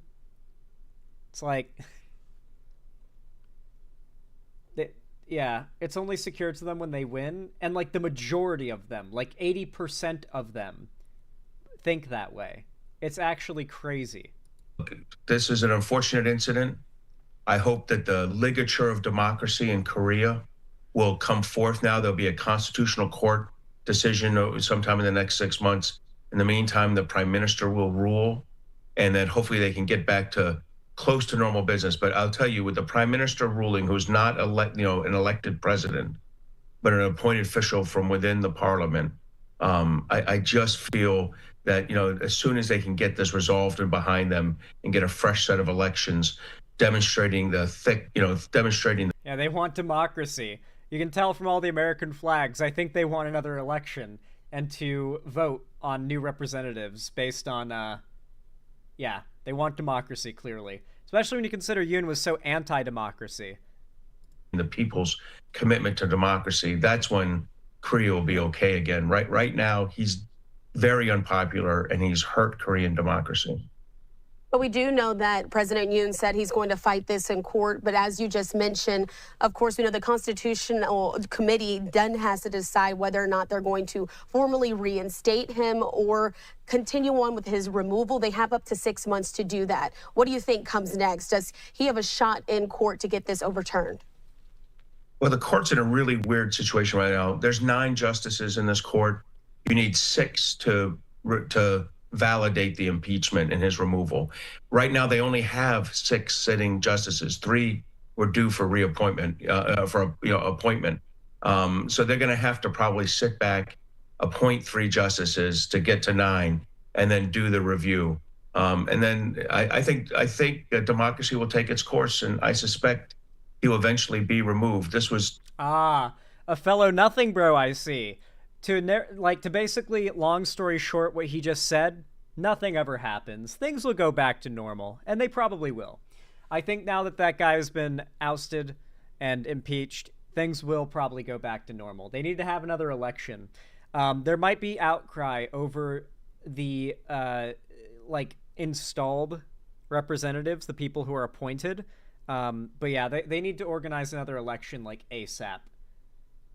Unconventional political times call for unconventional political measures. It's time for a surprise election.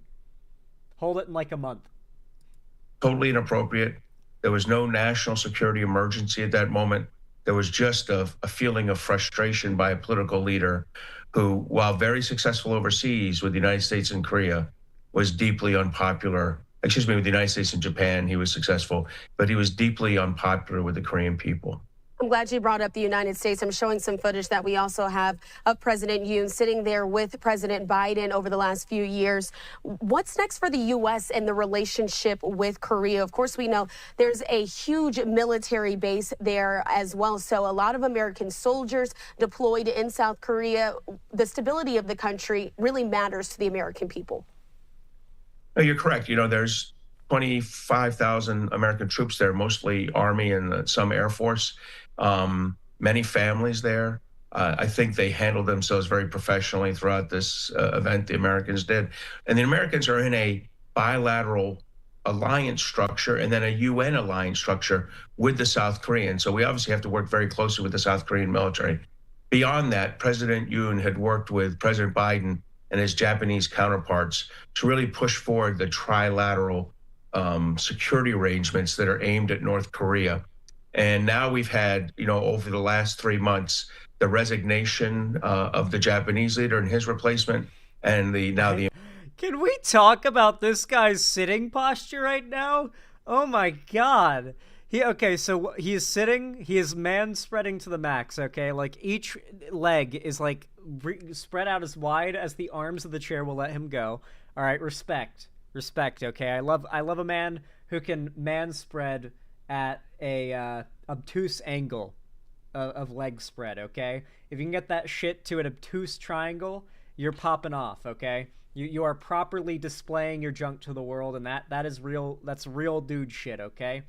But what I find absolutely hilarious is how he's got like his gut, you know, he's got his gut sticking out, and so you've got his tie sticking out the bottom and just kind of like going right over his crotch. It's just this hilarious. Just look at him for a moment and tell me this does not look like cartoonishly silly. Look at him. He looks like he's waiting for his picture to get taken on picture day. The impeachment of the Korean leader. So I think a lot of the advances for which the Biden administration deserves some credit are now kind of peeling backwards as, you know, as democracy backslid in Korea and in Japan. A less kind of U.S. oriented leader was selected as prime. Like the way that the fucking suit folds on his body is so unflattering.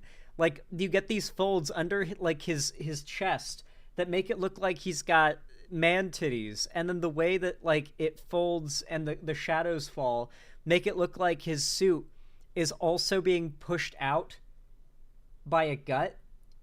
So like he looks like he's got a ton of fat just barely contained under here, some man titties, and then it like goes down and then a gut that comes out here. You see this profile I'm talking? It's not great. It's not great, guys.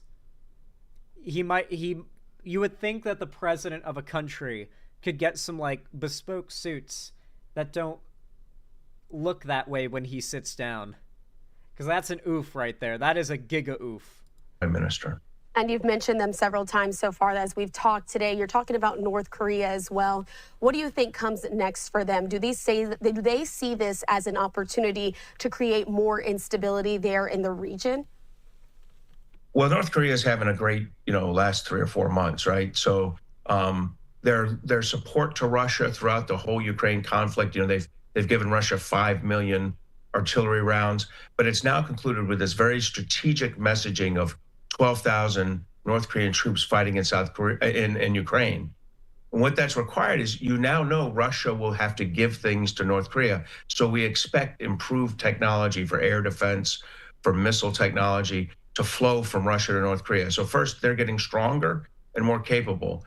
And second, they now look at a South Korea that, whose greatest strength, their democracy, is kind of put at risk by President Yoon's actions of declaring martial law. So North Korea is stronger, South Korea is weaker. I would caveat that, though, with South Korea still has the best ally. They have the United States. I was about to pause it and add, yeah, but, South Korea has U.S. backup. North Korea doesn't want to fuck with the U.S. I saw an Israel flag there. Yeah, you got to keep in mind the majority of people are pro-Israel existing, You got to keep in mind, like, anti-Zionism is a very niche ideology held by only very left-wing people and Nazis. Most normies and even people overseas in countries friendly with the U.S. are very pro-Israel. They have 25,000 U.S. troops committed to the security of South Korea, and they have a long-standing bilateral alliance with us to ensure their security no matter what North Korea does. And I was going to ask you about that as we were just showing some of this video. You can see all of the American flags that are tethered alongside the Korean flags, and some folks even have up Israeli flags as well. Is this just a show of support from those Korean people to say that they want to stand with these countries? I've never seen necessarily so many American flags in another place, as people are, of course, trying to rally for their own political position. America just goes hard. Like, why wouldn't they be waving American flags? It's not a question of why are they doing it. Why wouldn't they? Because America's awesome. That's like the default. Why would you ask that? In their country. Well, look, I think the Israeli flags are a bit of an anomaly, but the U.S. flags in Korea is not unusual. My South Korean Zionist friends, welcome. I do love the idea of, like, Zionist South Koreans. That is just a very funny, like, idea to me for some reason. I don't know. Just very far countries from each other. Israel's very much a U.S. foreign interest. I guess so is South Korea, but it's just funny to me. I don't know. The United States, South Korea exists as a country because the United States led a United Nations effort to defend South Korea against first a North Korean invasion and then a combined Chinese-North Korean invasion in attempts to unify the country under communist rule in from 1950 to 1953. And the United States has stayed there since 1953 as a defensive force supporting South Korea's liberty and independence. And we encourage South Korea to develop as a free, democratic state practicing capitalism, and they did. They've evolved and become one of the strongest economies in the world. They've historically been a strong democracy. That's why this martial law declaration is so frustrating. But I believe that the Korean people, the United States people, are anchored together in a strong alliance that opposes an authoritarian like Kim Jong-un and the North Korean regime. Before I let you go, I have to ask you one last question. When was the last time a president was removed from power there in South Korea? Can you sort of speak to that? So yeah, President Park in 2017 was successfully impeached. He was impeached. I think there was a previous attempt in 2004 that was unsuccessful. So this is the third attempt to Yeah, this is like a Tuesday in South Korea. What do you mean? Yeah, this happens all the time there. Clearly. Damn. Man, we need to take a page out of South Korea's book. We need to become more civilly unrest. Americans love to talk a lot about how much we hate the government and who's running things, but man, one guy does something about it and he becomes a celebrity. I think that says a lot about America. Everyone's willing to talk a lot of shit. No one's really willing to even go out and protest for the most part. Granted, most Americans can barely afford to live these days, so it makes sense that most can't afford to go out and protest. But even when they could, they weren't. impeach a South Korean president, and so far 1 for 2. And I suspect, within the next 6 months, we'll see that it's 2 for 3. All right, we do want to appreciate you for joining us here on our show. Retired Rear Admiral Mark Montgomery just here to break down the very latest of what's happening overseas as the South Korean president was officially impeached. We do appreciate you for... Pretty cool stuff. Zan, do you attend any protests? I think the proper way to ask the question would be, have you attended any protests? I've attended a few, mostly on accident, just because I happened to show up. I don't really know where you go to find the big protest organizing type thing. Like if there was going to be the biggest protest in history tomorrow in Seattle, even as a Seattleite, I don't know how I would know that it's going to go down. Like, they just kind of tend to happen organically, and you have to be there at the right time, right place, know the right people that are in those spaces that tend to do those types of things. But I'm just not in that sphere, so I can't be like a protest chaser, I guess. Look for signs in the street, Zan? Yeah. Not that simple. Now hang on, if things keep getting worse, people will begin getting rowdy. When tensions begin building, we gotta stoke the flames like coal.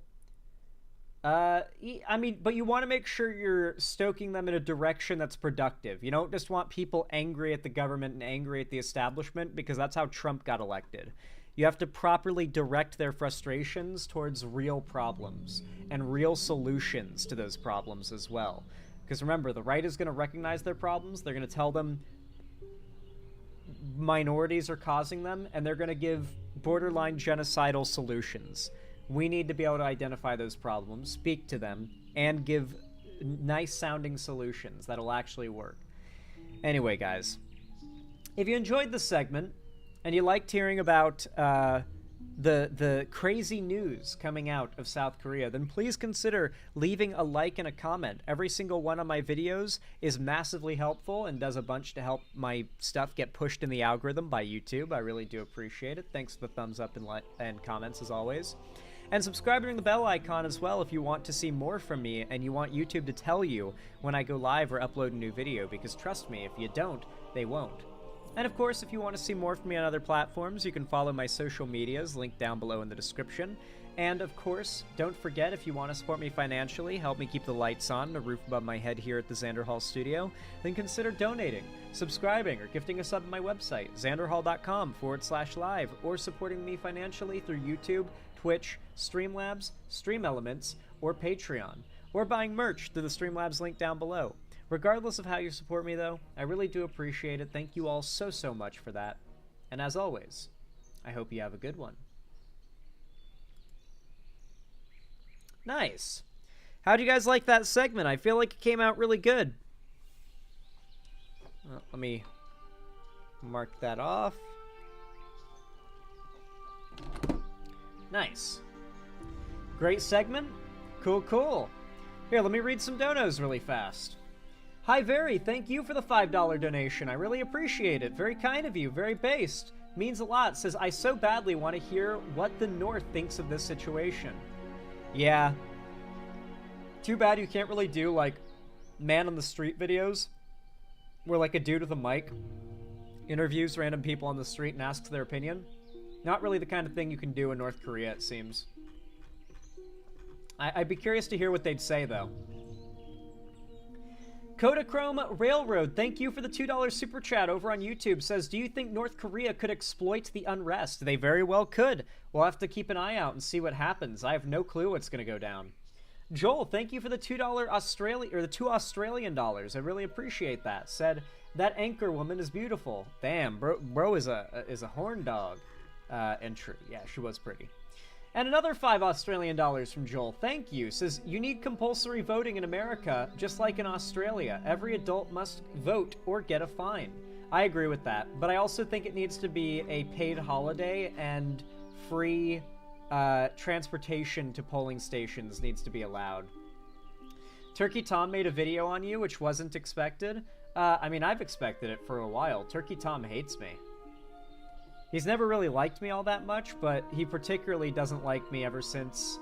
God, a lot of it's probably because they were friendly with Cherry, but a lot of it is also just... Lately, the left... It's been extremely popular to shit on progressive figures, and I'm, like, big enough that I have a hate community worth making videos to entertain. Like, I have an anti-fan community, but I'm also not big enough that, like, covering me incurs a lot of risk, you know? Like, you're not losing out on a friendship with somebody who has a ton of clout. You're not alienating a massive potential audience of people.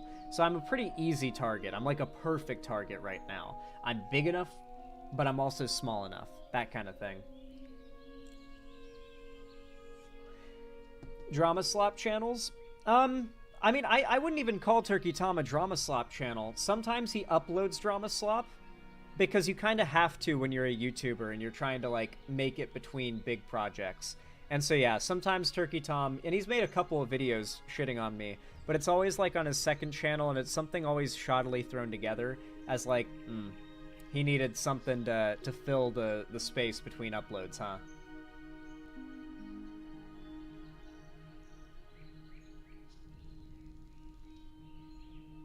These drama channels love Destiny, by the way. No, it's very transparent what they do. I've seen it happen in real time. Destiny will demand, if they say something stupid, or like insult him, or disagree with him so much as, he'll challenge them to a one-on-one conversation or debate on stream in front of their, like, an audience, and they'll be made to look very stupid, and they will lose that debate, and they all know they will lose that debate.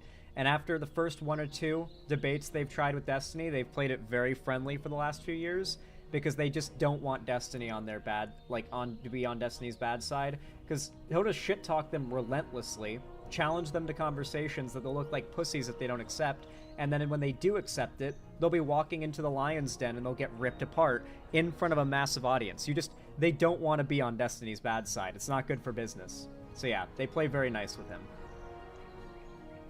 Is Turkey Tom still a transphobe? I don't think he ever was. I mean, he definitely says some not so nice things about trans people, but very much in a he doesn't care about offending people kind of way. Like, I've spoken to him enough that, like, I don't think he genuinely considers trans people invalid or dangerous or bad, but he is not politically correct about trans people or referring to them or their issues or anything like that. So, take with that what you will. I distinguish between, like, types of problematic belief or rhetoric, a little, like, hyper-finely, maybe. Like, I don't just typically say, oh, this person's just a transphobe and write it off there.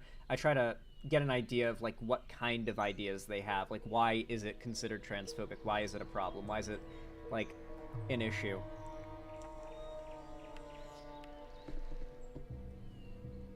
It's such a shame. I liked listening to his videos when it was goofy internet drama, but I swear it seems most are moving to circle jerk, or to a circle jerk of being angry. I mean, it's always been about getting, like, as many clicks as you can. It's good to know what exactly a person believes. Most people online, though, are not, like, upfront about their beliefs. That's the thing. Grifters and chuds have truly warped the YouTube landscape. They have. It really sucks, because even my YouTube feed gets a little bit poisoned by, like, the grifty clickbait type shit. Usually I'll click it away, but I still just get the most brain rot stuff in my recommended sometimes. YouTube really wants me to watch it. Honestly, and I'm really not trying to glaze, can there Zan here, but it's pretty hard to come up with anything real to actually make Zan look bad on. Privately, I have some nuanced disagreements, as is, I think, healthy, but nothing I could make into a big stink and turn into a huge drama, even if I wanted to do something like that. The worst thing they have against me is when my ex-editor Cherry claimed that I didn't pay them. Not only did I reply by proving I paid them, by posting the transaction logs, but also the current thing that I'm getting shit on for right now is like being the narrative is that I'm about to be homeless, right? And so the narrative is simultaneously that I'm a greedy, evil, wealthy content creator who doesn't pay his editor and just hogs money, but also, haha, he doesn't have money.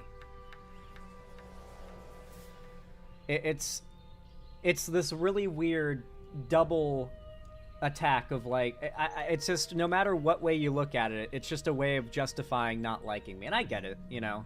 Once that realization hits, it's like, okay, sure, talk your shit. I get it. You just don't like me. Whatever reasons you want to tell people for why, you know, do your thing. Jay Aubrey is superior. His videos on RFK Jr. are really well done. I haven't watched Jay Aubrey in a hot minute, but maybe I'll check out his stuff. I've been looking for some good, like, kind of podcasty type content to listen to while leveling. I'm in that 40 to 50 range of leveling in Classic WoW, so it's a lot of grind. Just a lot, dude.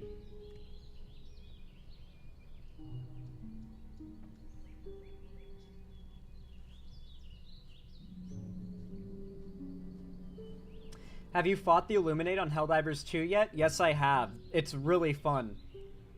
Good hint, by the way, for people who don't know how to fight them well. As someone who has now done multiple full campaigns on Helldive and the new Super Helldive difficulty, they do not like fire. Just napalm stratagems, exosuit, shield pack, and or not shield pack, flamethrower. That's my loadout. Exosuit, flamethrower, and 2 napalm bomb stratagems. It works every time. That loadout will get you through maybe not every single objective done, but it'll survive you Illuminate Super Helldive missions. You'll make it through. You'll extract, and you might even get some samples out with you if you're fast. Oh my gosh. Oh my lord, what a juicer. Holy crap, Busy Pumpkin. Thank you so much for the 5 tier 1 gifted subs. Holy crap. Thank you for the $25 dues. Hot damn, thank you. I hope DoodleCat606, DJ Reaper Skier, Redux, Coindog, and Blue Girls all love their free blue names they just got gifted. Hell yeah. The way you've handled drama in the past is why you're my fave streamer, Zan. Keep on being a chill guy, and good things will keep coming. That's what I hope. That's what I hope. I do like that a lot of people who hate me treat me like how most content creators that are not good at responding to criticism and destroy themselves with their responses, they expect me to have that response. The fact is, I don't really care that much about people online hating me. I grew up on the internet. I understood at a very young age that any amount of success whatsoever will bring hate, and you can't make everyone happy. And that's just a reality of the internet. That's just been not a good or a bad thing, just a reality of the internet that I've known since I was young. And I knew that getting into content creation. I've been prepared for it since getting into content creation. So I think I generally respond to drama better than most creators do, considering most creators get into drama and because of their response it escalates into something so big it can be career destroying, right? I'm super grateful for you as a content creator, Zan, not gonna lie. I like being able to listen to people talk about things in the background, but I'm super picky. You have a very pleasant voice and I enjoy your style in general. Thank you, I really appreciate that. That means so much. Thank you.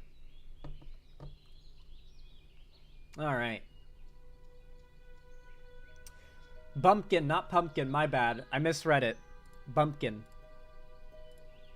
Bumpkin. Alright, guys. I need to use the restroom. Lord Xanderhall's bladder must be emptied now. But first, let me thank Joel for the insane, amazing 10 Australian dollars super chat. Hot damn. It says elites like Prince Zuko and the Stark family do exist. Remember, elites are often not indoctrinating the masses, they are themselves indoctrinated. They're not pushing the colada, they have drunk it themselves. Or the Kool-Aid. I see where you're coming from. There are definitely people who are in that, like, 1% or whatever that are very, like, big, powerful people that aren't necessarily demagogues. They are brainwashed, but they usually inherited that power or wealth. Usually to obtain it, you gotta do some fuck shit. Or get really lucky. Thank you for the 10 Australian dollars, Joel. Honestly agree, when the Keffels drama happened, I didn't know enough about either of you to definitively pick a side, but the way that you handled it compared to the way she handled it solidified my confidence in you as a content creator. I appreciate that. Thank you, Cammy Whammy. Yeah, a lot of people came back to the channel very apologetic after that. It was pretty nice. And then when, like, the Cherry drama happened, normally I would have, like, way faster put together, like, a big, concise response. But when I make a big response to that kind of thing, I like it to be ironclad. Just point to that, and that's the whole response. Like, all you need to know is there. But I'm not gonna lie, I got outplayed. I got outplayed by someone who knew me well.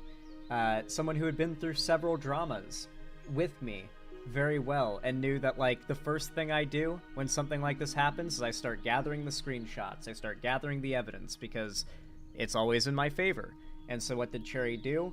I don't know what the program is called, but it's some kind of thing that you run, and it, like, purges all of your messages you've ever sent in Discord. Cherry purged every message they ever sent in Discord. Notably because there are quite a few messages in that history from Cherry that debunk all of the negative claims that were being made about me. Like, if I could just screenshot those things, the drama's over. Like, with a Twitter post, the drama's over. So they nuked every single message they'd ever sent before they even, like, started shit-talking me. And so they knew what I would do. Yeah, dirty move, dirty move, but what can I say? They knew me well. They knew the first thing I'd do was start gathering evidence for the response, and screenshots are the go-to, right? What's Cherry up to now? Well, because Cherry had, like, allied up with the reason why that all happened, to be completely honest with you, Cherry was a massive Demon Mama fan. A massive Demon Mama fan. And, when I criticized Demon Mama for her really harsh, like, attacks on Joe Biden, that day, Cherry, blocked me, sent me a hate message, and nuked our DMs. And the next morning, accused me of scamming them or whatever, right? And so they tied themselves very strongly to Demon Mama with all that, Demon Mama being, like, the headliner of the attacks on me. And then it came out, and I did not know this, I did not predict this, and frankly, it has no bearing on the drama, but for some reason, it ended up impacting my perception positively, as if somehow I knew this. But Demon Mama... I don't want to get sued here. I don't know if I even can, but I just don't want to deal with this shit. But Westside Tyler and a bunch of other people found old tweets from Demon Mama's partner that show, allegedly, not only, I think multiple of Demon Mama's partners posting lolicon shit and about or Shotacon shit and talking about being into Shota.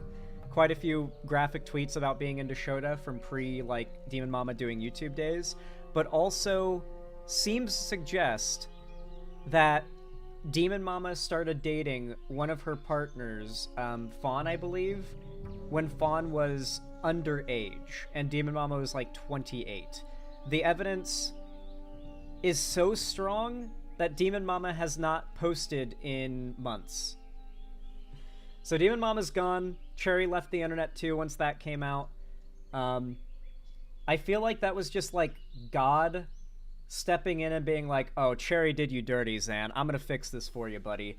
And just kind of made Demon Mama have that drama to help me out. I feel like that had to be, like, divine intervention. Because I'm not gonna lie, I felt like Cherry, like, deleting all of the message history, like, all I have there is really the evidence of having paid Cherry, but that wasn't even the most severe claim from Cherry. Cherry claimed that I was, like, abusive and whatnot. And yet there are messages from Cherry that make the messages that Cherry leaked of me look like child's play. But those got nuked. Cherry was spamming messages that make that look like child's play to my friends, like when I was unreachable, would like spam my friends with like lines of text messages, notably Ethan. So yeah, it's just they had me in kind of like a rock and a hard place until that whole Demon Mama thing came out. It felt like divine intervention. The funny thing about that drama was that Demon Mama got exposed for not paying her underage editor. Yeah, I forgot about that factor as well. Yeah. Funny stuff. The tankies are a severe detriment to the online perception of the left. True! I completely agree with that. Demon Mama was back on Gayfesh's podcast. Ooh, Gayfesh's podcast. Oh, some numbers out there. No, they're gone, dude. They're gone. Gayfesh is a nobody. And I'm not saying that as an insult. I mean that as an objective, like, observation. Like, Demon Mama and that whole sphere, they're gone. Like, they're done. They're not coming back. And even if they do come back, it's not going to be in a like, to a degree where they matter.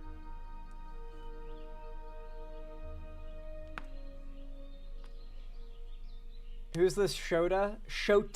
Shota-con. It is like Lolicon, only it's when pedophiles jack off to drawings, like anime drawings of little boys instead of little girls. It's the little boy version of Lolicon. They did, but Vosh very rarely mentions them. Yeah, I imagine so. He wants to like build the that distance of separation. I saw Westside Tyler describe Gayfesh as a bad omen. You can't really pin anything on Gayfesh, but their presence means trouble is nearby. Makes sense how I just couldn't stand Gayfesh. They were so annoying that eventually, despite them being one of my biggest... This is how you know I'm not a grifter. I will nuke and ban some of my biggest donators. Gayfesh was like an oiler, dude. Like a $100 per stream oiler. And I banned their ass because they just got to be so insufferable and weird. I couldn't stand them anymore. They became an anti-fan dedicated for like months and months after that and have been since. That's how you know I'm not a grifter, bro. I will nuke my biggest oilers because I just don't want... Like, I to a degree, I do value having a good community over having a financially prosperous channel.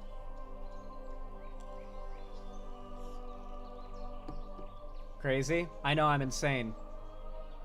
I'm ensouled. Crazy shit these days on YouTube. I'm not gonna lie, I consider most content creators like to barely even have souls. Especially when you know them behind the scenes, like just content creators, not even in the politics space, just content creators. So many of them are like too pussy to stand up for what they believe in or stir the pot of like comfortable norm because like they want things to stay the same for as long as possible because that means stability, the number one most valuable thing for an online content creator.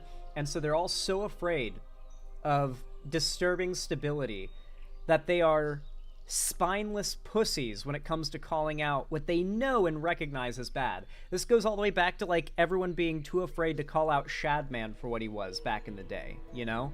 Like, people just don't want to stir the pot, or content creators don't want to stir the pot. They have no soul, it feels like. Xanderall, I've seen you do that enough times to know you have actual morals, which is why I'm comfy getting info from you. I appreciate that. But I do, like I said, I need... And this isn't, like, I'm not even just saying this. I need this to happen on mass scales. I need people to start watching things with a critical eye. If I make a claim, Google it. Just quickly open another tab and Google it. Like, let's say I say, you can even agree with the claim, especially if you agree with the claim. Fact check it. And if you disagree with the claim, fact check it.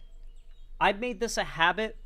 Anytime I hear a new statement that I've never personally fact checked and looked into the data on, I just quickly pause the video or pause wherever I heard it from, and I open a new tab and I Google a question form of that.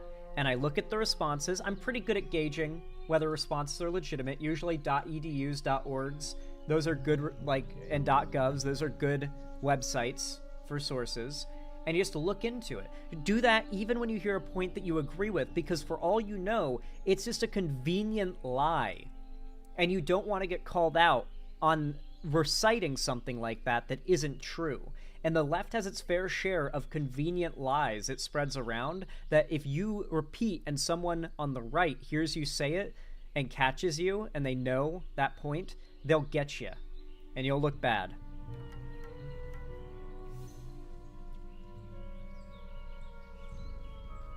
So yeah, just everything. Be critical about everything. Use your critical thinking, please. Don't just skinwalk your positions from someone.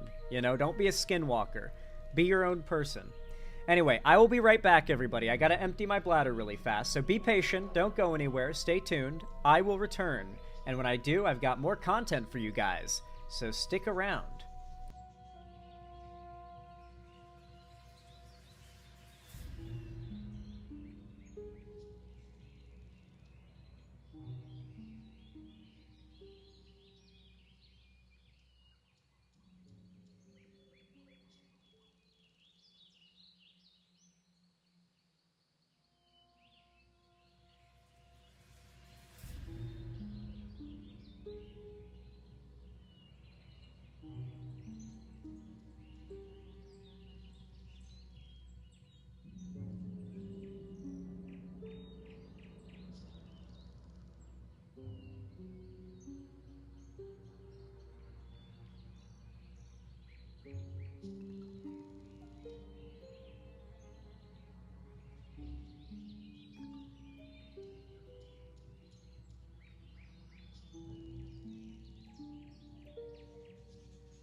Why, thank you guys so much for your patience. I'm back, everyone. Thank you for waiting, as always. It means a ton. Alright. Really quick, before we move on, I want to go ahead and name these segments. Let's see. We'll start with the Gamergate one. I think I want to call it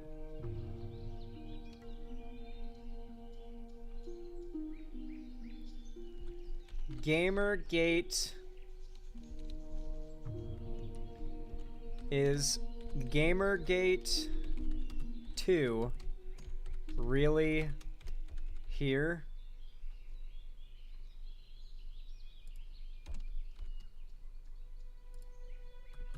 And then parentheses. Actually, no. Let's go full clickbait with it. Gamergate 2 is here. And oh my god, I can't type today. And we can't ignore it. Gamergate 2 is here, and we can't ignore it. I think that's a solid title. Witcher 4 and Intergalactic ratioing show that gamers really hate non-fappable female pro tags. There we go. In the parentheses so my editor knows the deal. What's this next one? Oh yeah, the South Korea one. Rename. South Korea finally impeached its dipshit.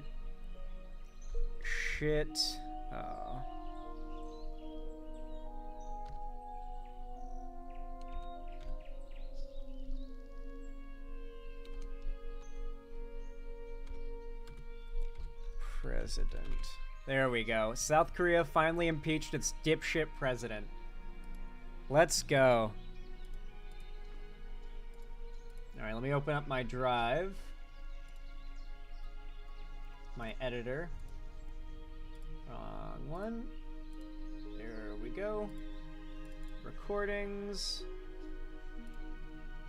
What content have we gotten out so far?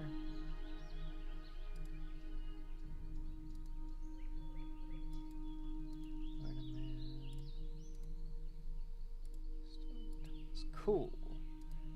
Have these finally processed? This one has. Let's go. Okay, that goes hard. Okay, I can rename these too.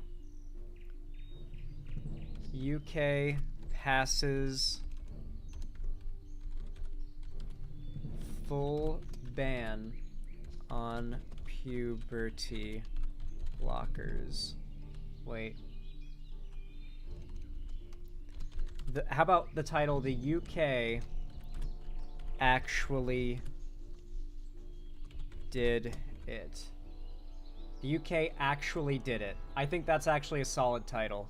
Then parentheses, UK passes full ban on on hormone blockers. There we go.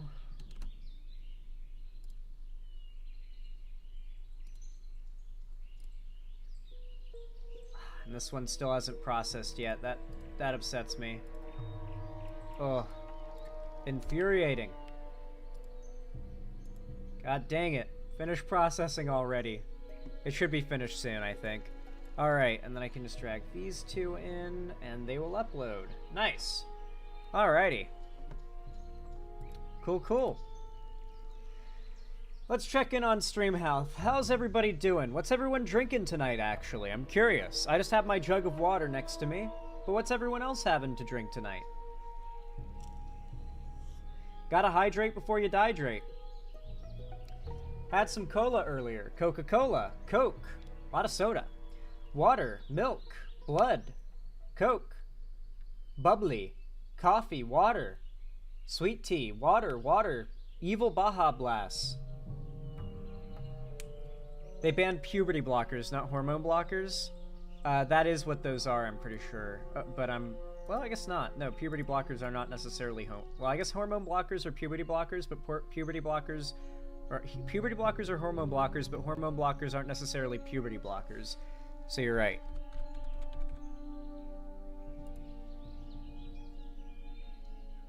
No, they're right. They were right to call that out. They're correct on that. Because hormone blockers or puberty blockers are hormone blockers, but hormone blockers are not puberty blockers. Not all of them. Okay. All right. Let's get into a very viral story that has been getting a lot of attention.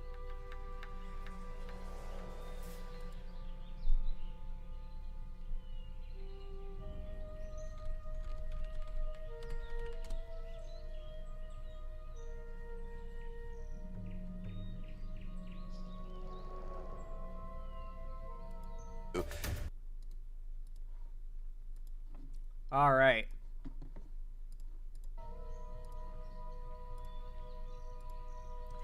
Y'all know what to do when I say action, right? 3, 2, 1, action. All right, everybody. Well, I gotta say, this is an interesting one. Everyone is panicking. Everyone is freaking out. America is hysterical right now, and I'm not joking. There have been, day after day for about a week now, non-stop, headline-breaking stories about people panicking over drone spottings. Now, don't get me wrong, drones are kind of scary. The word drone is kind of scary, but we're not talking about some, like, little football-sized quadcopter drones made for, like, doing tricks or some, like, high-quality photography. We're talking, like, big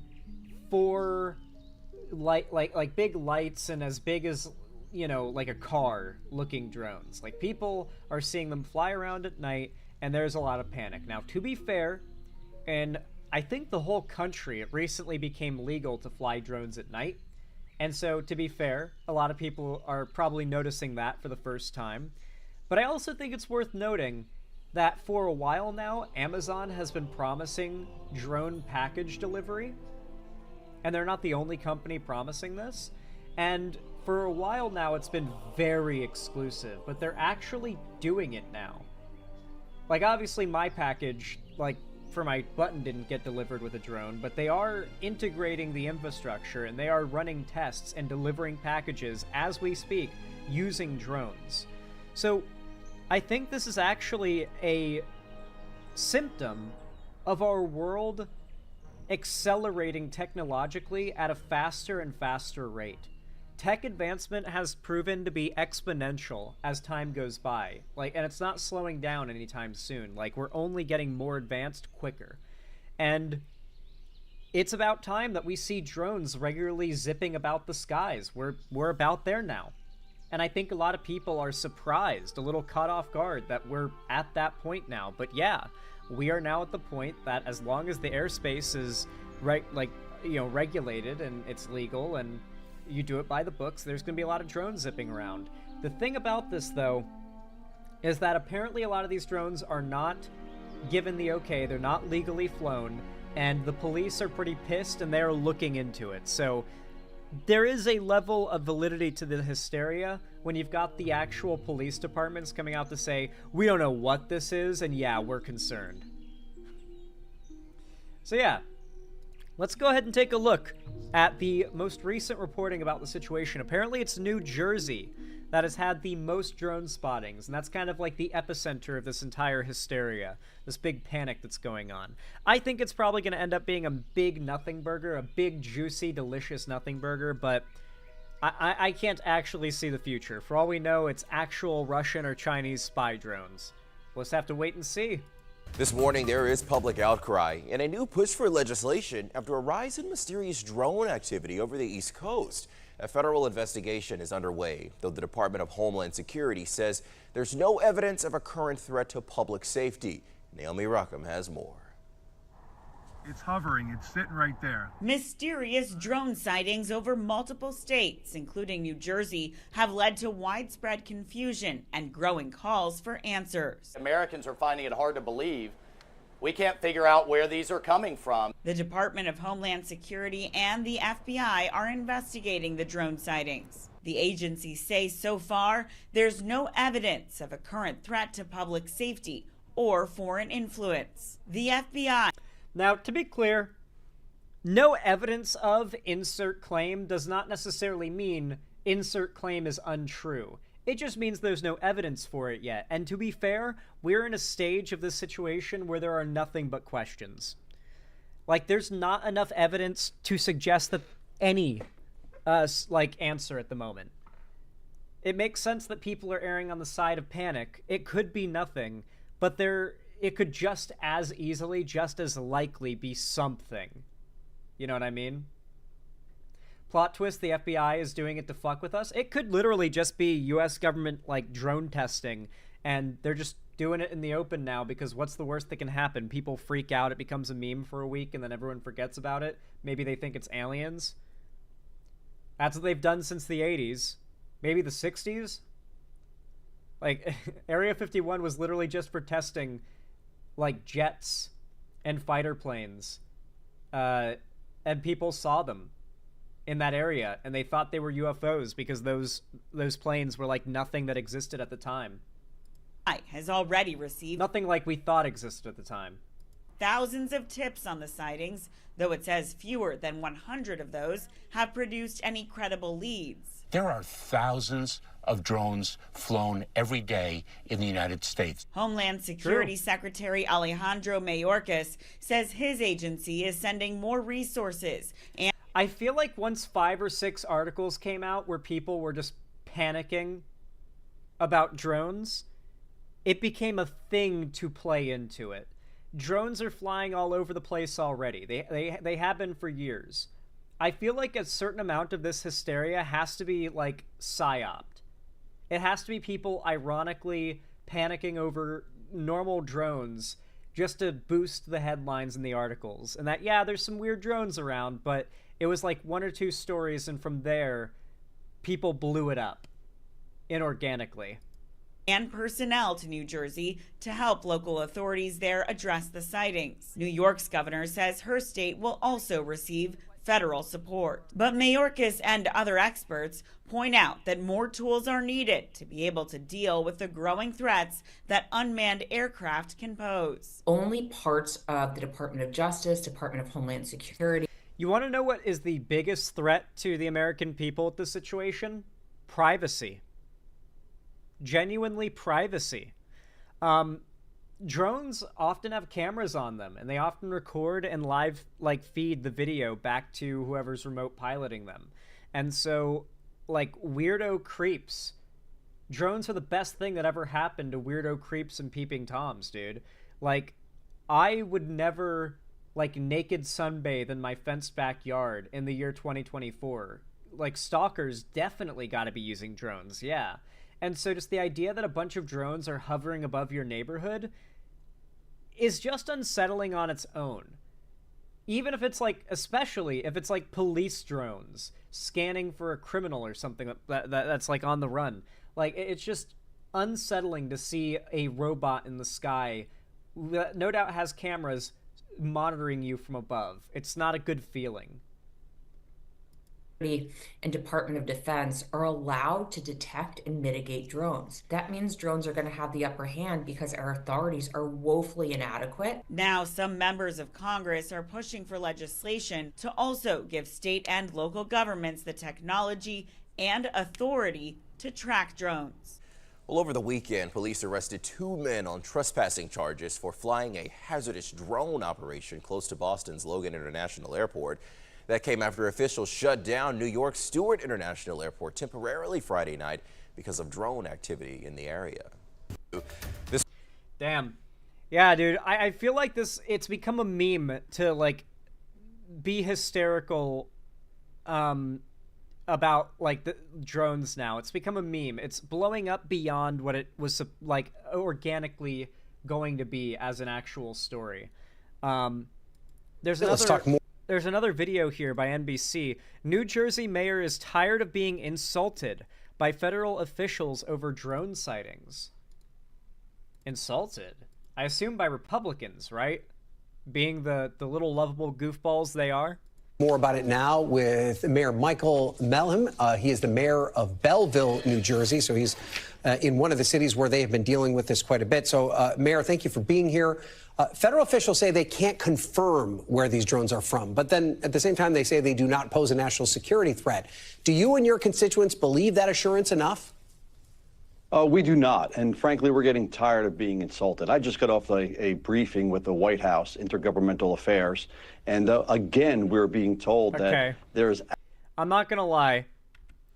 Whatever this guy's got going on with his hair right now, I don't trust him. I just don't. Whatever deal he's got going on with his hair, like, no sane human being. Like, this isn't, like, this is something different, okay? Like, I'm not even criticizing him for having untraditional hair or whatever right now. I'm just pointing out that you have to literally be insane to look in the mirror and see that. and be like, yeah, I'm the mayor of this town. Let's go. Listen, this is the mayor of a town in New Jersey. This guy, I mean, it's Jersey, okay? This guy is probably a fucking weirdo, okay? There are no normal people in Jersey. Jersey is like a freak show of a state. It really is.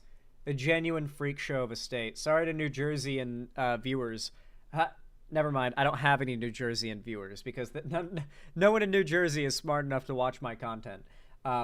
Legitimately. Awful state. You know they have like $50 tolls to enter? Me and my mom went to New York when I was a kid. We took a wrong turn. Ended up crossing the fucking bridge into New Jersey. It's like a $50 toll in. And you want to know how much of a toll it is to get out of New Jersey? Take a wild guess. Take a wild guess at how much it costs to get out of New Jersey. White House, Intergovernmental Affairs. Unless you, of course, want to go across the bridge, drive along the Hudson or whatever, and then take another bridge way out of the city. Yeah, it costs you about $100 to get in and out of New Jersey or New York from the Jersey side on that. At least that one stupid fucking bridge that I swear they designed the highway through New York City to specifically direct you onto that bridge where they charge you a massive toll to get in and out. And again, we're being told that there's absolutely, we're seeing nothing here. We are not seeing any drones. We're seeing basically manned aircraft. I mean, they're starting to really insult myself, our constituents, and many mayors around the state of New Jersey. I'm so sorry. I apparently have a lot of Jerseyites in my chat. I'm really sorry to you guys. Not that I insulted you, but that you are from Jersey or might even live there. I hope you can get out, and I hope you can recover. Who have literally had these things hovering 100 feet over their houses. I mean, we literally just got told once again that there's nothing to see here, and we're getting tired of it. So you were part of a meeting last week with more than 200 mayors that was held by the New Jersey State Police Department. You say that you just got off a briefing with the White House. I guess the thing I keep coming back to on this story is it's one thing for you to tell us there's nothing to worry about. It's not a foreign threat. There's no sort of national security concern here. But then at the same time, you can't tell us specifically what it is that we're seeing. Is that the same frustration that you have, that if it's not a threat, why can't you tell us specifically what it is that we're seeing? It is. And frankly, you're right. You can't have it both ways. You can't say we have no idea what you're saying, but there's no known threat. You just can't have it both ways. I mean, this is just a failure of comprehension, of listening and understanding comprehension by Americans. Saying there's no evidence of a threat is not the same as saying there is no threat. It's saying we don't know what's going on. Stand by. Do not panic. We are investigating. We will update you with more info when we have it. But don't just immediately assume the worst and start panicking. That's what that means. It's a very simple, basic response. And like you tailor your response to try to keep the sheep from panicking, and they panic anyway. We were told by our state police that they know for a fact these things are hovering over our critical infrastructure. We had a mayor in North Jersey who has 80 square miles under her belt, and she's got 4 critical infrastructures, 4 sets of reservoirs there. She had 60 drones hovering over them this past Sunday. You can't keep telling us that we're imagining this stuff. We're not imagining it. Our own state police in our own briefings is telling us these things are not emitting a radio frequency. Our own governor has said, with the state police standing next to him, that our pilots witnessed the lights turn off and saw them disappear. I mean, we're having a lot of issues here, yet they keep telling us we're not going to shoot them. He's not implying it's alien technology, is he? He's not implying it's alien technology, right? Dan, if we think they're a threat, we're not going to do a temporary ban. You can't have it every way. Our residents are getting concerned, and the lack of transparency is doing nothing but fuel conspiracy theories on social media. Yeah, and maybe expand upon that thought about the conspiracy theories, because what do you mean, dude? You're part of the problem. They gave as much information as they have. It's this, like, brain-dead, like, instinctual desire to oppose any source of authority or, or establishment or whatever. It's like, So you tell us you don't have all the information and need to investigate more, and you'll tell us when you know more? You're just making us, you're forcing us to speculate and make up conspiracy theories. You're forcing our hand. What do you mean they're forcing your hand? Do these institutions need to start positing baseless theories now? Because, like, if they do that, I just know that when they end up being wrong, that's going to be used as evidence that you can't trust these institutions. I really fucking hate Americans, dude, are just defaulting to distrusting authority by, like, no matter what. It really forces us to contort ourselves into some really stupid positions. Like, at least when they're held up to any scrutiny beyond, it's just common sense. It does feel as though we've entered a new phase of this story where there is this sense that people are overreacting, that they're actually seeing regular commercial airliners landing and taking off, that they're police helicopters that they're witnessing. And I'm sure that's true. I'm sure more people are now taking the time to look up into the skies and are concerned as to what they're seeing. But do you feel as though that concern and these new levels of reporting that are probably just basic things are because of the void that was filled from before? Absolutely. I mean, here in Belleville, we're in northern New Jersey. We border the largest city in New Jersey, Newark. We are dead smack in the middle of Newark International Airport and Teterboro Airport, and our residents in this area are starting to look up to the sky now. And every single night they look up to the sky, and there's no doubt. I mean, there's no doubt that there is some misidentification that's happening. We know that to be a fact. But I've had trained police officers, drone operators who are police officers, video things and say absolutely beyond a shadow of a doubt, these are drones, these are not manned aircraft, and somebody needs to finally get to the bottom of this. I mean, it's ridiculous that we have technology that, you know, they can read your driver's license from a mile up in the sky, probably while it's still in your pocket, yet they can't tell us what's flying just above our homes. So Congresswoman Mikey Sherrill, who I'm sure you know, she represents Bellevue. She's a former Navy helicopter pilot. She released a plan to identify drones and then improve communication with the public so they know what those drones are. I mean, what do you think about the Congresswoman's plan? And at least is the idea what needs to be accomplished here, filling this gap between what exists and getting that information to people so that they aren't worried about it all the time? I mean, that's perfect. We welcome all the congressional help. I saw Josh, you know, on the program just earlier. They're calling for federal assets to come in here. We were told by our state police that New Jersey has among the best drone detection equipment. We have MetLife Stadium. I don't believe this is a real... I think this is going to fizzle out into nothing in the next week or 2. I don't think there's going to be a big bombshell answer. I'll make a video and I will eat crow if I'm wrong, and this ends up being some big story when further investigation comes out. I think that maybe some fishy stuff happened initially, and then following that, a bunch more of these videos are just people hysterically either spotting the same drone or like normal drone sightings that you might expect on any given day, but now people are looking for them, panicking, and reporting them as like some crazy thing. I think this entire hysteria has been massively inflated. Maybe I'm wrong, but that's my theory about this situation. Not really much to this story. It really is just people freaking out over what I think is just lights in the sky. Like it's just another borderline fake UFO story like we've been getting twice a year, every year for the last 5 years. Like, guys, we totally found evidence of UFOs this time!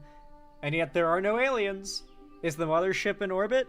Can I go buy an alien smoothie at the store? No. And yet there are no aliens. Not yet. When I can see one with my own eyes standing in front of me with their spaceship and their alien tech, I'll believe it. But this shit just happens every few months. I think it's just another alien hysteria, like the Mexican alien autopsy or the UFO pill video from the pilots over the water. Just another one of those situations. Anyway, if you enjoyed this video, you thought it was entertaining, educational, or enjoyable, then consider leaving a like and a comment. Every thumbs up and comment helps to boost my videos and streams in the algorithm substantially. It's totally free and means a lot, so thank you to everybody who does that. Really, thank you tons. And of course, consider subscribing and ringing the bell icon to turn on all notifications so that YouTube actually tells you when I go live or upload a new video in the future. Because if you don't, they won't. Excuse me. And of course, if you want to see more from me on other platforms, be sure to follow my social medias, all linked down below in the description. And if you haven't already and you want to support me directly and you feel like it and can afford it, then please consider donating, subscribing, or gifting a sub on my website, xanderhall.com/live, or support me financially through YouTube, Twitch, Streamlabs, StreamElements, Patreon, or buy some merch through the Streamlabs link down below if you like. Regardless, though, of how you support me, thank you so much for watching, and as always, I hope you have a good one. Nice. Alrighty.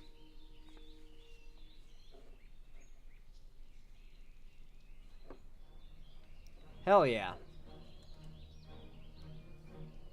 Nice segment. Based. Based?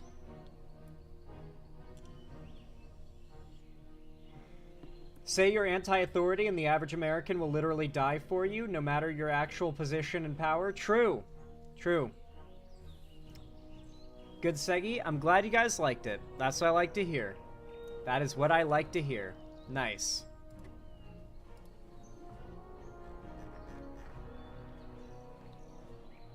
All right.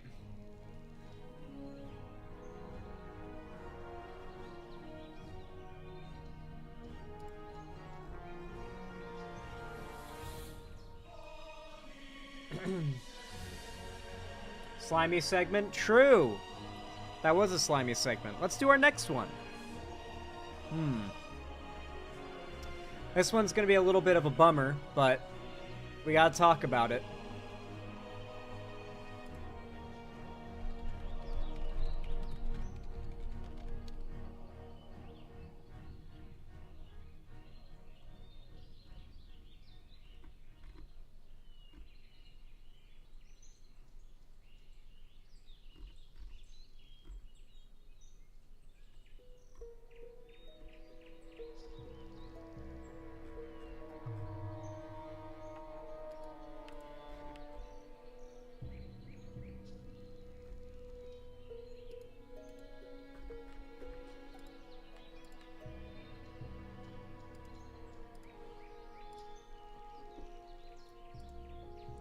Y'all know what to do when I say action, right?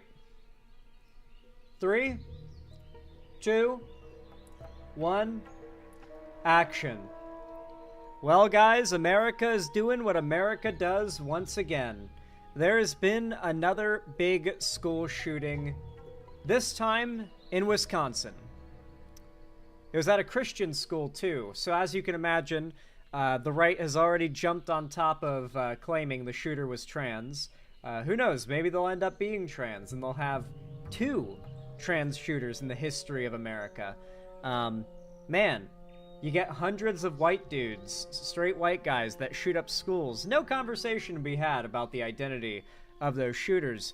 One trans person does a shooting, and all of a sudden we have to have a conversation about trans people and their likelihood of doing shootings, as if it's not been white straight guys this whole time. Anyway, it happened again. This is obviously awful in every single way. Bunch of kids died, presumably. Some teachers probably died. I don't know the death toll details yet. Some police might have died, which, you know, as much as ACAB and all that, if they were running in to try and stop an active shooter in a school, they were probably some of the good ones. Kind of sucks when the ones that actively, like, run head first into the shooter end up getting shot.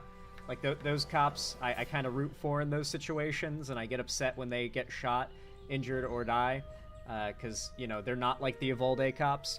Anyway, that aside, another shooting happened. It sucks because people no doubt died. It sucks because there's going to be a lot of attention brought to guns and trying to ban them and restrict them, which as a gun owner, I mean, if it's a restriction, I'm cool with. If it's outright banning, not a big fan of.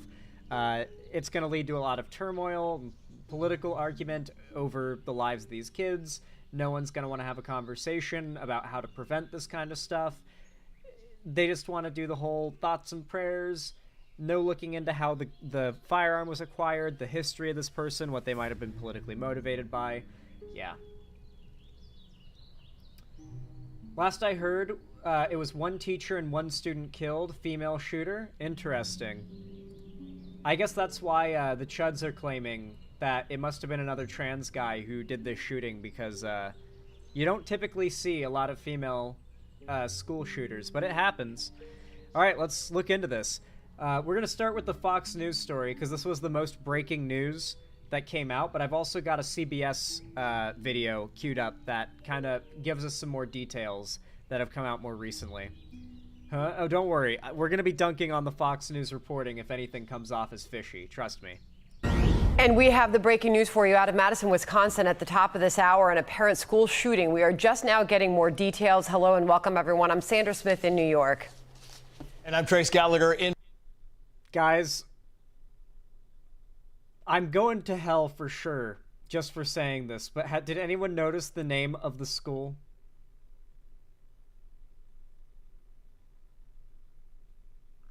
Did anyone else notice the name of the school? Abundant Life. I'm sorry. I'm so... I should just not be on camera so I don't get clipped. I can't keep myself from laughing. That's fucked.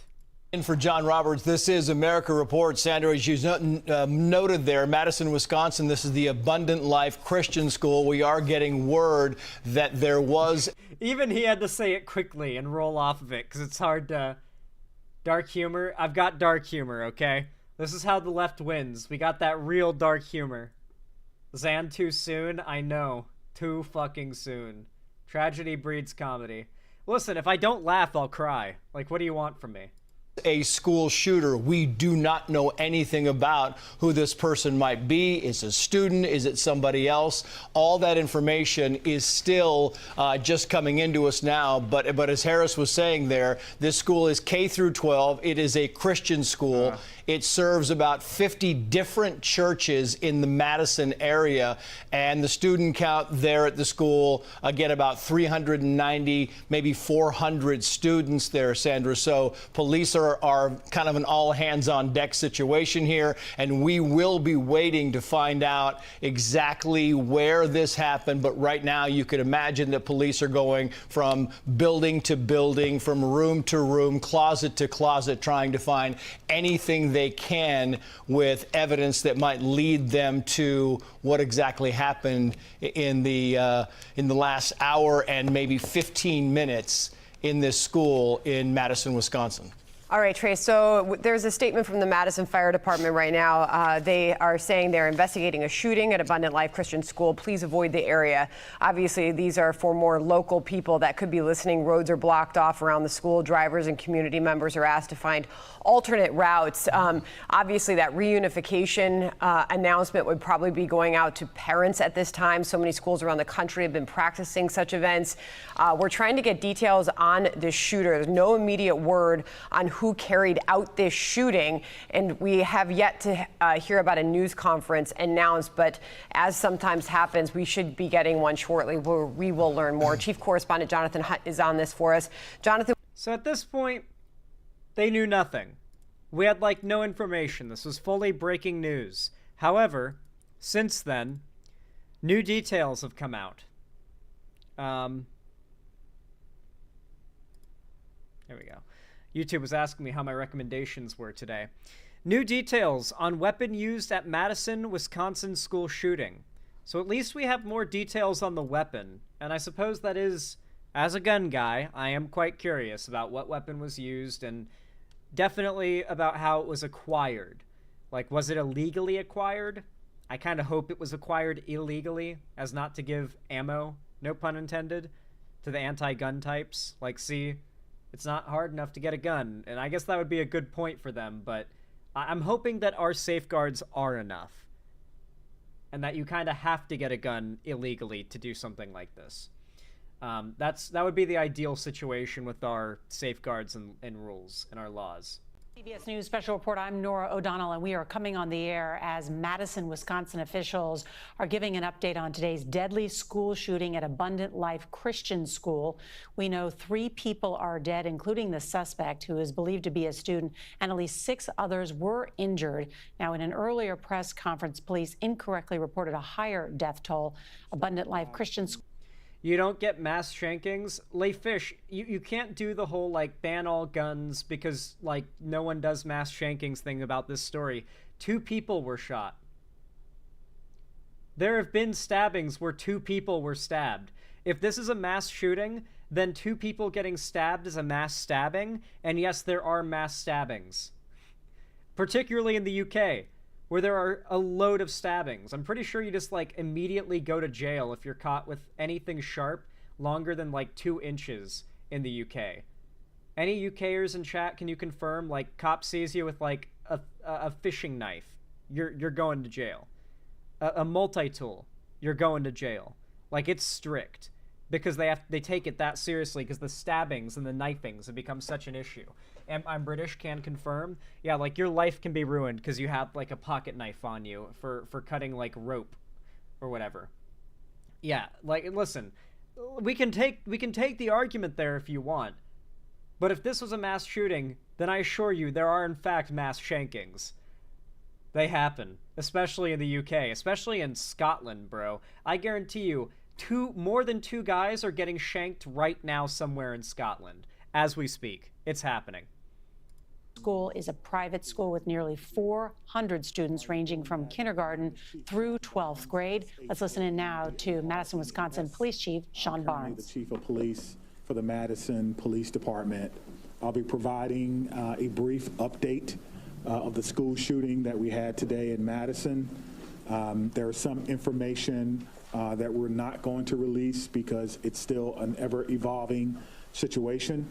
You'll hear from some of our representatives from our city and from our county, and behind me are a lot of people who came together today to make sure that the day ended well and that everyone else was safe. So with that being said, I'll go ahead and start my remarks. Today truly is a sad day for Madison and for our country. It is a day that I believe will live in our collective minds for a very, very long time. Here are the details. Today at 10:57 a.m., our team was called to the Abundant Life Christian School in reference to an active shooter. We know that 3 people are dead, including the suspect shooter. We know that the suspect shooter was a teenage student who attended the school. At this time, we're not releasing the age or gender of the student or any other identifying remarks about the student. Chat said 2 female. other people have died. That died were a teacher and a teenage student. 6 other people were injured. 2 students are now in critical condition in the hospital, and these injuries are considered life-threatening injuries. 4 students are also at other area hospitals with non-life-threatening injuries. But these are just the physical injuries that we know about. We know that this was the middle of the day of a school day, and so there will be other injuries that we'll have to face for a very, very long time. And we're going to do everything we can as a community to heal those injuries as well. Many of you have asked me about the why of this. Why did this happen? What do we know? What was the motivation? I do not know. But I will tell you this, our detectives are working hard in the investigative process to find out as many. We're definitely going to find out more. There's always warning signs. Have you guys ever noticed that? There's always warning signs, and they always go ignored or noticed and actively unaddressed. I'm willing to bet that this shooter had a history of very problematic behavior. I imagine you could probably identify the shooter by just searching news stories having to do with, like, violent occurrences or outbursts that have happened at that school in the last 2 to 3 years. I'd be willing to bet you could probably, like, hone in on likely suspects and see that there's, like, publicly known history. Because, like, let's be real, a school shooting is a massive step beyond like just being a rapscallion or a teenage troublemaker, okay? Like there's warning signs. There's like, hell, this person might have been like slaughtering and butchering and mutilating animals around the neighborhood, and the parents were just like, maybe they're just, you know, a late bloomer. We're probably going to find out a lot about this person, and there's going to have been a lot of warning signs. That's the frustrating thing about this. Everyone asks, why did this happen? Why did this happen? And then we look into it and we see a million warning signs that this could have happened and a million opportunities to have taken it seriously. But there's always the assumption, it would seem, that those types of things just don't happen with people you know or around you, you know? And so no one takes it seriously until it happens. Many answers as we can so that we can further prevent these things from happening, not only in this community, but in other communities around our country. I think we can all agree that enough is enough, and we have to come together to do everything we can to support our students, to prevent press conferences like these from happening again and again and again. The school building itself is clear. We have cleared the school. There's no other threats or danger to the community. We're in the process now of what we call reunification. And what that simply means is making sure that every student that was in the school is present and accounted for and returned to their loved ones. This usually takes a while, but we have practiced, unfortunately, and practice, and that's why we're able to reunify students with their parents within hours of a school shooting. The reunification is taking place at the Dean Clinic on Stoughton Road, and I certainly thank them for their help. Again, we need our public to find an alternate route. If that is your normal way home as we get closer to the end of the day, please be patient or find another route home. We're currently processing the scene. We're interviewing those who may have been witnessing. I'm going to guess we're going to get video of the shooter being apprehended. I'm not going to lie, I have watched a lot of videos of school shooters getting, like, domed by cops. It is quite satisfying. Call me fucked up. But watching awful homicidal monsters die is like it's almost like it's like justice porn, right?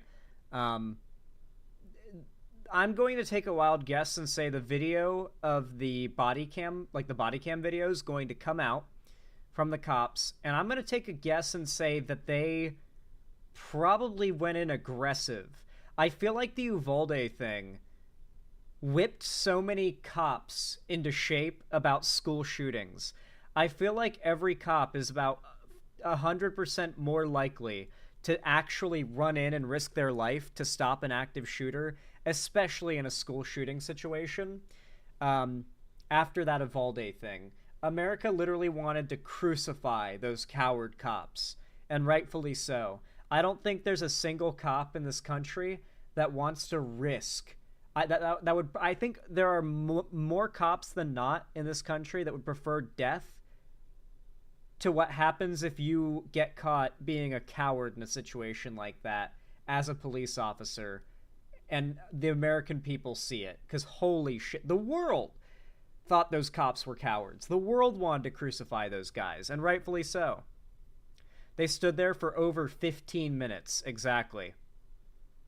The average cop thought, oh god, they learned I'm actually a wimp who couldn't enlist.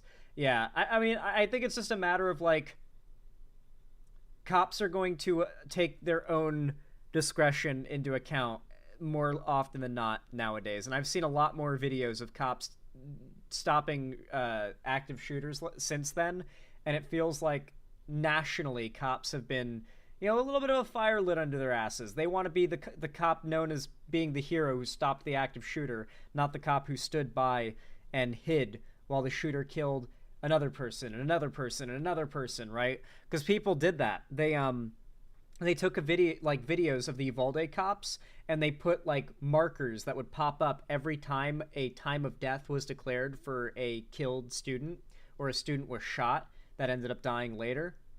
And so it's like, a kid just died. A kid just died. A kid, like, you just watch the video go as the cops are sitting there, and it's like the tallies are popping up at each, like, timestamp when a kid or a teacher would have died. It's like, yeah, you don't want to be that cop. And we're obtaining search warrants to get additional information. And lastly, I want to just say thank you to everyone who's standing behind me, the organizations and agencies that they represent, the men and women of the Madison Police Department and Dane County. Shooter is dead from apparent self-inflicted gunshot. They take themselves out. 15-year-old girl. As a student at the school, the police said her motive was not yet known. Was it clear whether she targeted the teenage student and a teacher were killed? At least 6 others were injured. You think this is going to be a rare case of a female school shooter, or do you think the chuds are going to have accidentally bet it all on black and won it all? Do you think they're right, and this could be a trans shooter? For those that are, not that it would like be a big deal if it was, to me, clarifying, but the right very successfully polarized America against trans people after that shooting. I don't know if you guys remember, but like it was about a year and a half ago, 2 years ago, for like 6 months, when at least talking about that shooter, engaging in outright like genocidal rhetoric about that particular trans person in regards to them being trans was very acceptable and very common. Yeah, the FTM shooter, yeah. Like, the right is going to blow it up beyond imagining if they're right about this shooter being trans. And I hate to say it, it's the same thing as, like, the big right-wing accounts on Twitter that just post videos of, like, black people committing violent crime, as if there aren't millions of people in America, and some percentage of them would, of course, be black when committing violent crime. Like, just by statistics, they're like, yeah, more of this. You know, it's the same shit. The trans community is going to have to answer for every bad actor that happens to fall within their demographic. As if there's some big meeting or association of transes. Yeah, to be fair, you're not wrong, LaFish. They'll just pretend the shooter is trans and do the same thing even if they aren't. You're not wrong. You're not wrong. Anyway. Despite the grim subject matter, if you enjoyed this segment, as always, consider leaving a like. It really helps a ton. Every thumbs up does go a long way to help the channel and the algorithm, as do comments. So liking and commenting is totally free and does a ton to help. I really appreciate it. Subscribe and ring the bell icon if you haven't already so that YouTube actually tells you when I go live or upload a new video. Believe me, if you don't, they won't. If you want to see more from me on other platforms, you can follow my social medias, linked down below in the description, including my my Blue Sky, and my fan Discord. It's actually super based and super pog, so I hope to see you guys there. And of course, if you want to see more from me, if you want to support me directly, and you can afford it and you feel like it, then consider donating, subscribing, or gifting a sub on my website, xanderhall.com/live, or supporting me through YouTube, Twitch, Streamlabs, StreamElements, Patreon, or buying merch through the Streamlabs link down below if you want to support me. It really helps a ton. It means a lot. But even if you don't, thank you so much for watching, and as always, have a good one.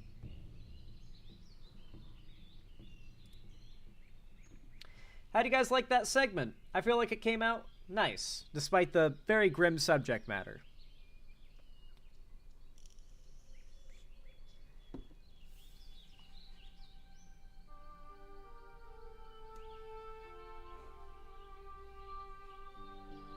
Ooh. Let me check mark that. There we go. All right.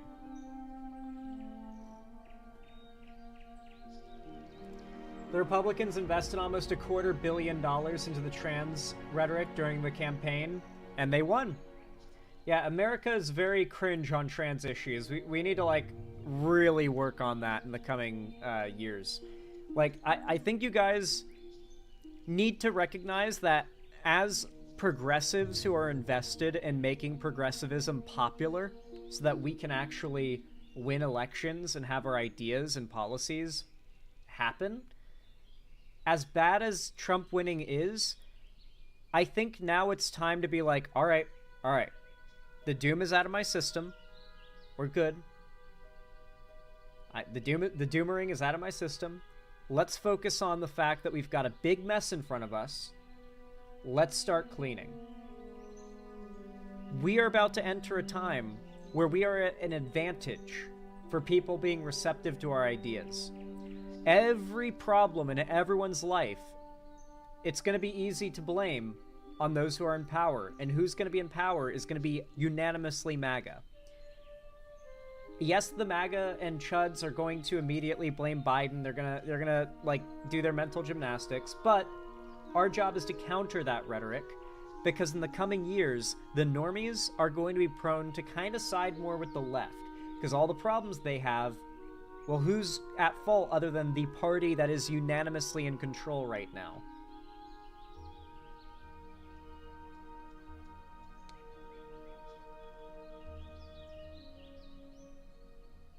Yeah.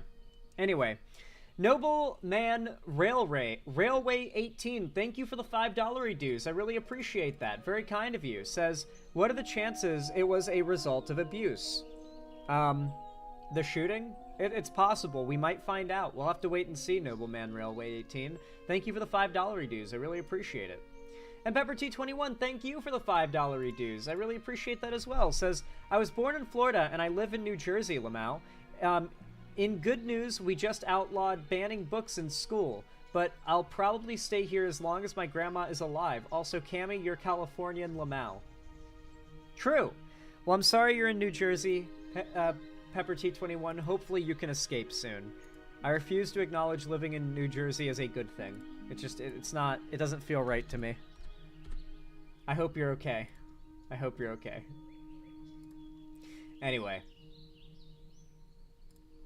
I'm going to quickly use the restroom really fast. Right before stream, I drank a whole can of Monster, and so my bladder kind of filled up pretty fast. I'll be back soon, though. Stick around. I've got one more segment to cover today after I get back, and it's a pretty juicy one. Probably the juiciest segment of this entire stream. There's a reason I saved it for last, so stick around. Don't go anywhere. I'll be back very, very soon.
my patient little PogChamps, have once again been rewarded.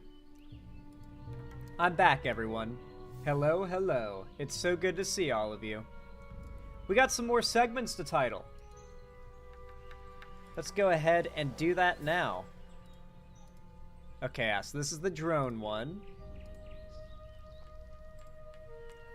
I'm gonna title this one, I'm Not Falling for the Drone Panic. I think this drone thing has been blown out of proportion. But people are freaking out. That's not the whole title. That's just the bit in parentheses. Don't worry. I'm Not Falling for the Drone Panic is the title. I think this drone thing... Okay. What is the other one? The shooting, right? Yes, just double checking because I am schizophrenic like that. Oh. I have a good title name for this one. This can't keep happening. I feel like that is an amazing title. This can't keep happening.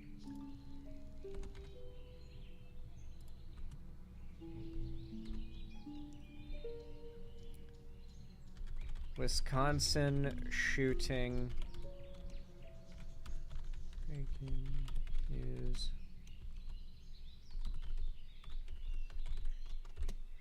All right. We bring up Drive.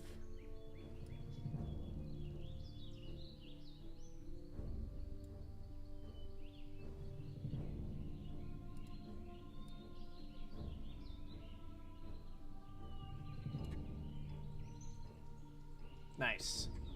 2 more uploading. Let's go. Has this one processed yet?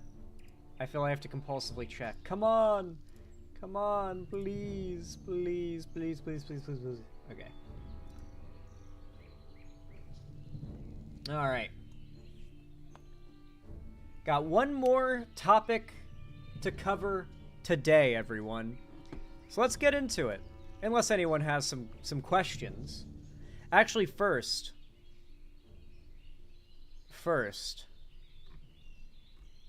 I want to show you a cool video to get you guys hyped. Anyone who has not considered joining my World of Warcraft Classic Guild, over the next year, we will be exploring and adventuring and enjoying vanilla Classic WoW. But 1 year from now, they will be releasing the Burning Crusade. Our server will progress to the Burning Crusade expansion. And when it does, the raid I am most excited for that expansion is Black Temple. And if anyone hasn't seen this yet, it goes so hard. There's this guy named Hurricane who makes animated, like, trailers for the raids in WoW. Like, he makes his own animated trailers for classic OG WoW raids, back before they ever made trailers for these things. And his projects are so good, Blizzard hired him. And now he makes the official, like, cinematic gameplay trailers for the classic releases of WoW.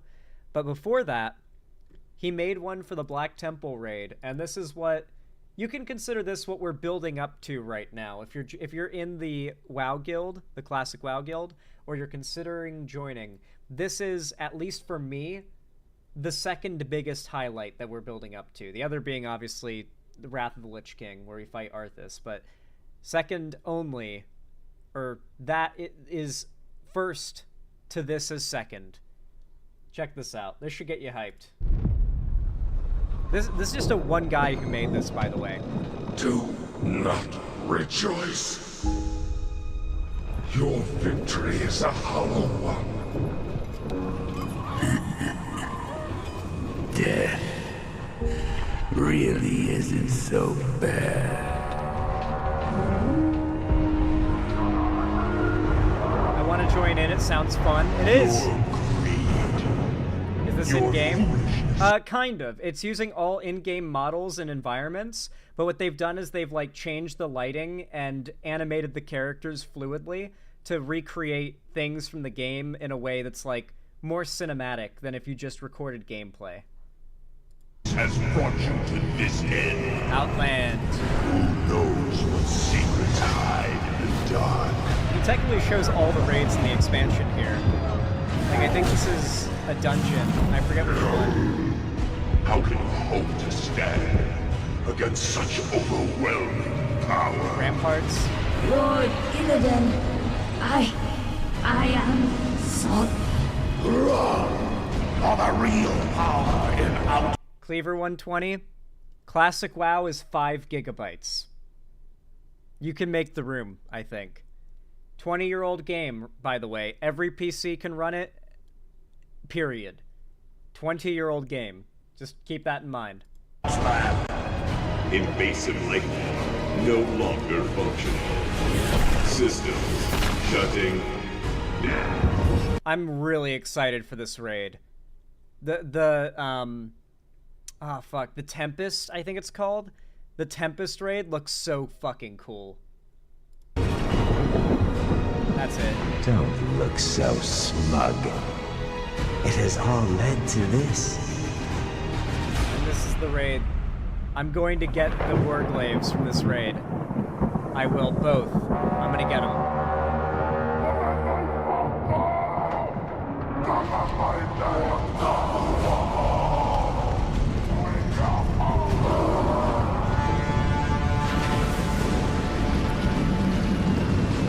Honestly, might have to get in on that. Hell yeah. By the way, this is what the raids are like in the lore. Like, this is what happens in the story. Everyone just rolls in. You will die in the name of Lady Vosh. I have something for you. What are you afraid of? I cannot wait. I've never raided the classic versions. God, my eye is like itchy. Damn it! No one goes home until our job here is done. Shut up!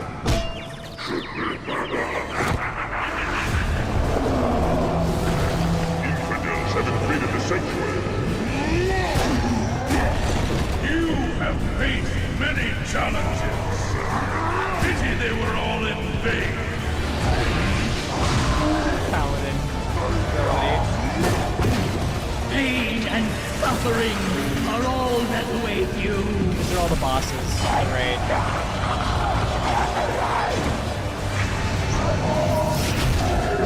Enjoy yourselves. You seem a little tense. Is this it, mortals? Is this all the fury you can muster? That's the guy. You drops the weapons I want. Prepared.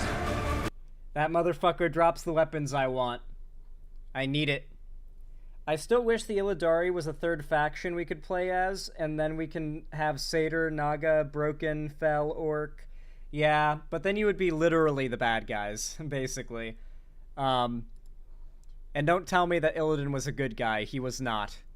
He was, like, my favorite response to people online saying Illidan was a good guy was simply the location pop-up in Shadow Moon Valley, the location called the Slave Pens.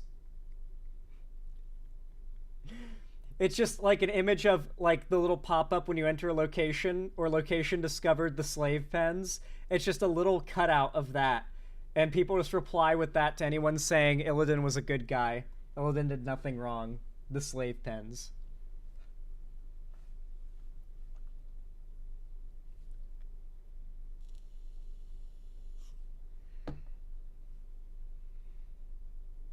Alright.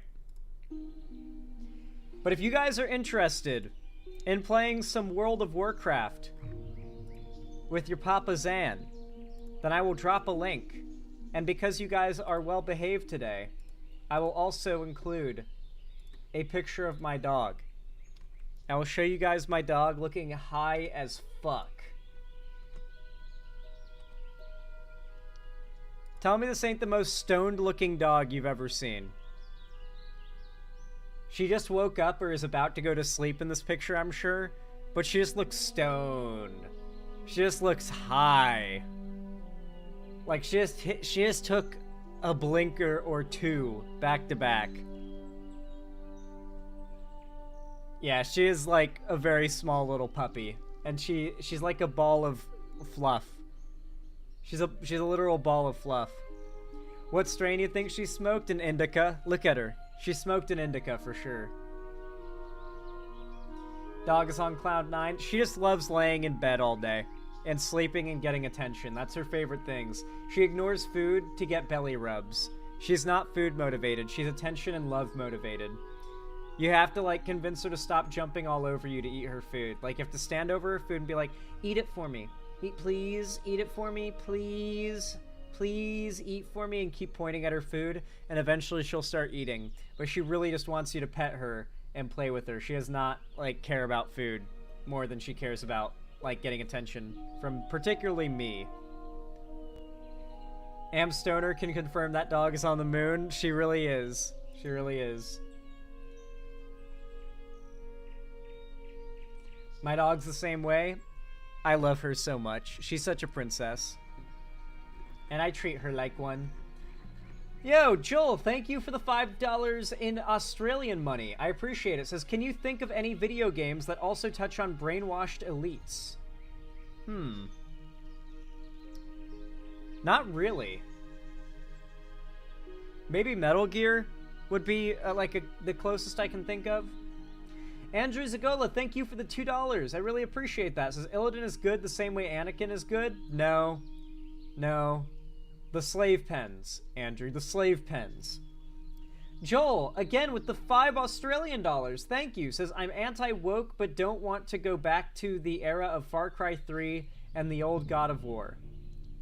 Well, hey, stick around. You might find yourself even more based than you are now. Let me just say that. Thank you for the $5, though, Joel. I really appreciate it. Don't scare Joel away, guys. They're on a journey. They're on a very important journey. Don't scare them. All right. Yeah, we got 3 new members to the guild Discord. Welcome, welcome. I hope you guys enjoy your stay. Thank you for joining. Hopefully y'all have fun.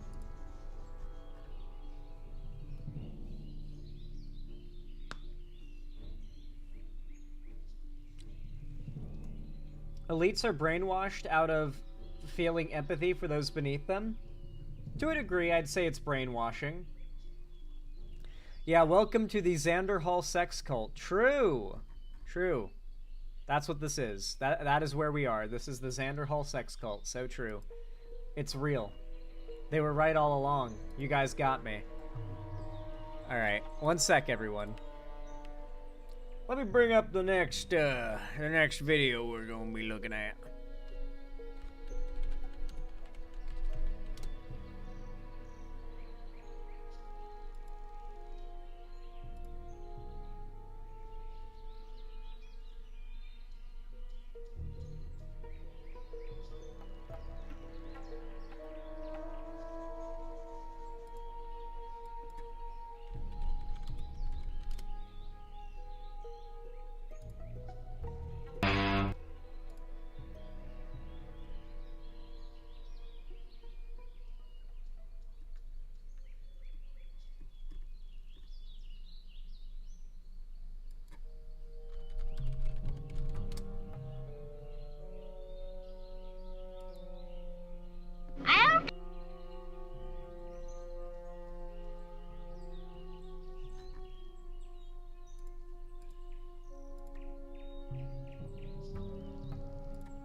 All right. Y'all know what to do when I say action, right? 3, 2, 1, action. Oh boy, everyone. I've got some good news for you guys, and this is mostly just going to be a talking segment. We're not going to be watching much, but I want to talk about some things. You see, a couple weeks ago, a big event went down. A guy named, presumably, allegedly, Luigi, allegedly shot the United Healthcare CEO on the streets of Manhattan. And despite this being a broad moonlight murder, the entire country's response, left, right, and center, has been mostly either ambivalent or outright positive towards the killer. People are in fact willing to martyr and make a hero out of this killer, left and right. And I don't really think this is so much a sign that Americans are getting more violent or bloodthirsty or whatever. I think it's just really a sign of the fact that Americans do not like our current healthcare system. The idea of paying a monthly subscription, basically, in order to have a safety net for potential healthcare problems or health problems that you might not even know you have, say, a pre-existing condition. It's thanks to the ACA that, like, healthcare in this country isn't 100 times worse than it already is. If Trump had succeeded in nuking Obamacare, if you think healthcare in America is bad now, it was going to get far worse. But people don't like it. People do not like our current system of health coverage in this country. I think we're getting towards the boiling point where more people would rather pay a bit more in taxes to have guaranteed free healthcare without having to pay much out of pocket, or at least extremely cheap healthcare, I should say, over being willing to pay for insurance. Insurance is expensive. You hope to never have to use it. It's an expensive thing you have to pay for that you hope to never use. And frankly, the insurance companies hope that you never use it, and that's why they try to find any excuse possible to get out of paying you a claim and giving you coverage. For the most part, though, they follow through, at least from my understanding, but the having to pay, the making billionaires out of people who are making all this money off of our health, it's just, Americans do not like people in that position of power, especially not at the top of the healthcare industry in America. And so, the people have basically made this a line drawn in the sand between those that are in the ruling class and those that are in the working class, or those that are normal people. They don't even say working class. If you are a normal, everyday American, you have no sympathy for the CEO who was shot. But if you demonize the shooter, most people seem to be interpreting that as an immediate tell that your priorities are in backing up the interest of the wealthy. Now, two people who are in quite large positions of power that decided they were going to throw their hat in the ring and try and attack this shooter, the guy who took out the CEO, and defend the CEO are Ben Shapiro and Matt Walsh of the Daily Wire. Now, the Daily Wire has been for years now a titan of right-wing media, a genuine titan.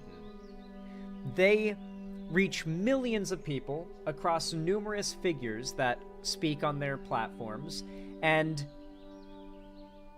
they're like, they for a while I thought they were unstoppable, genuinely.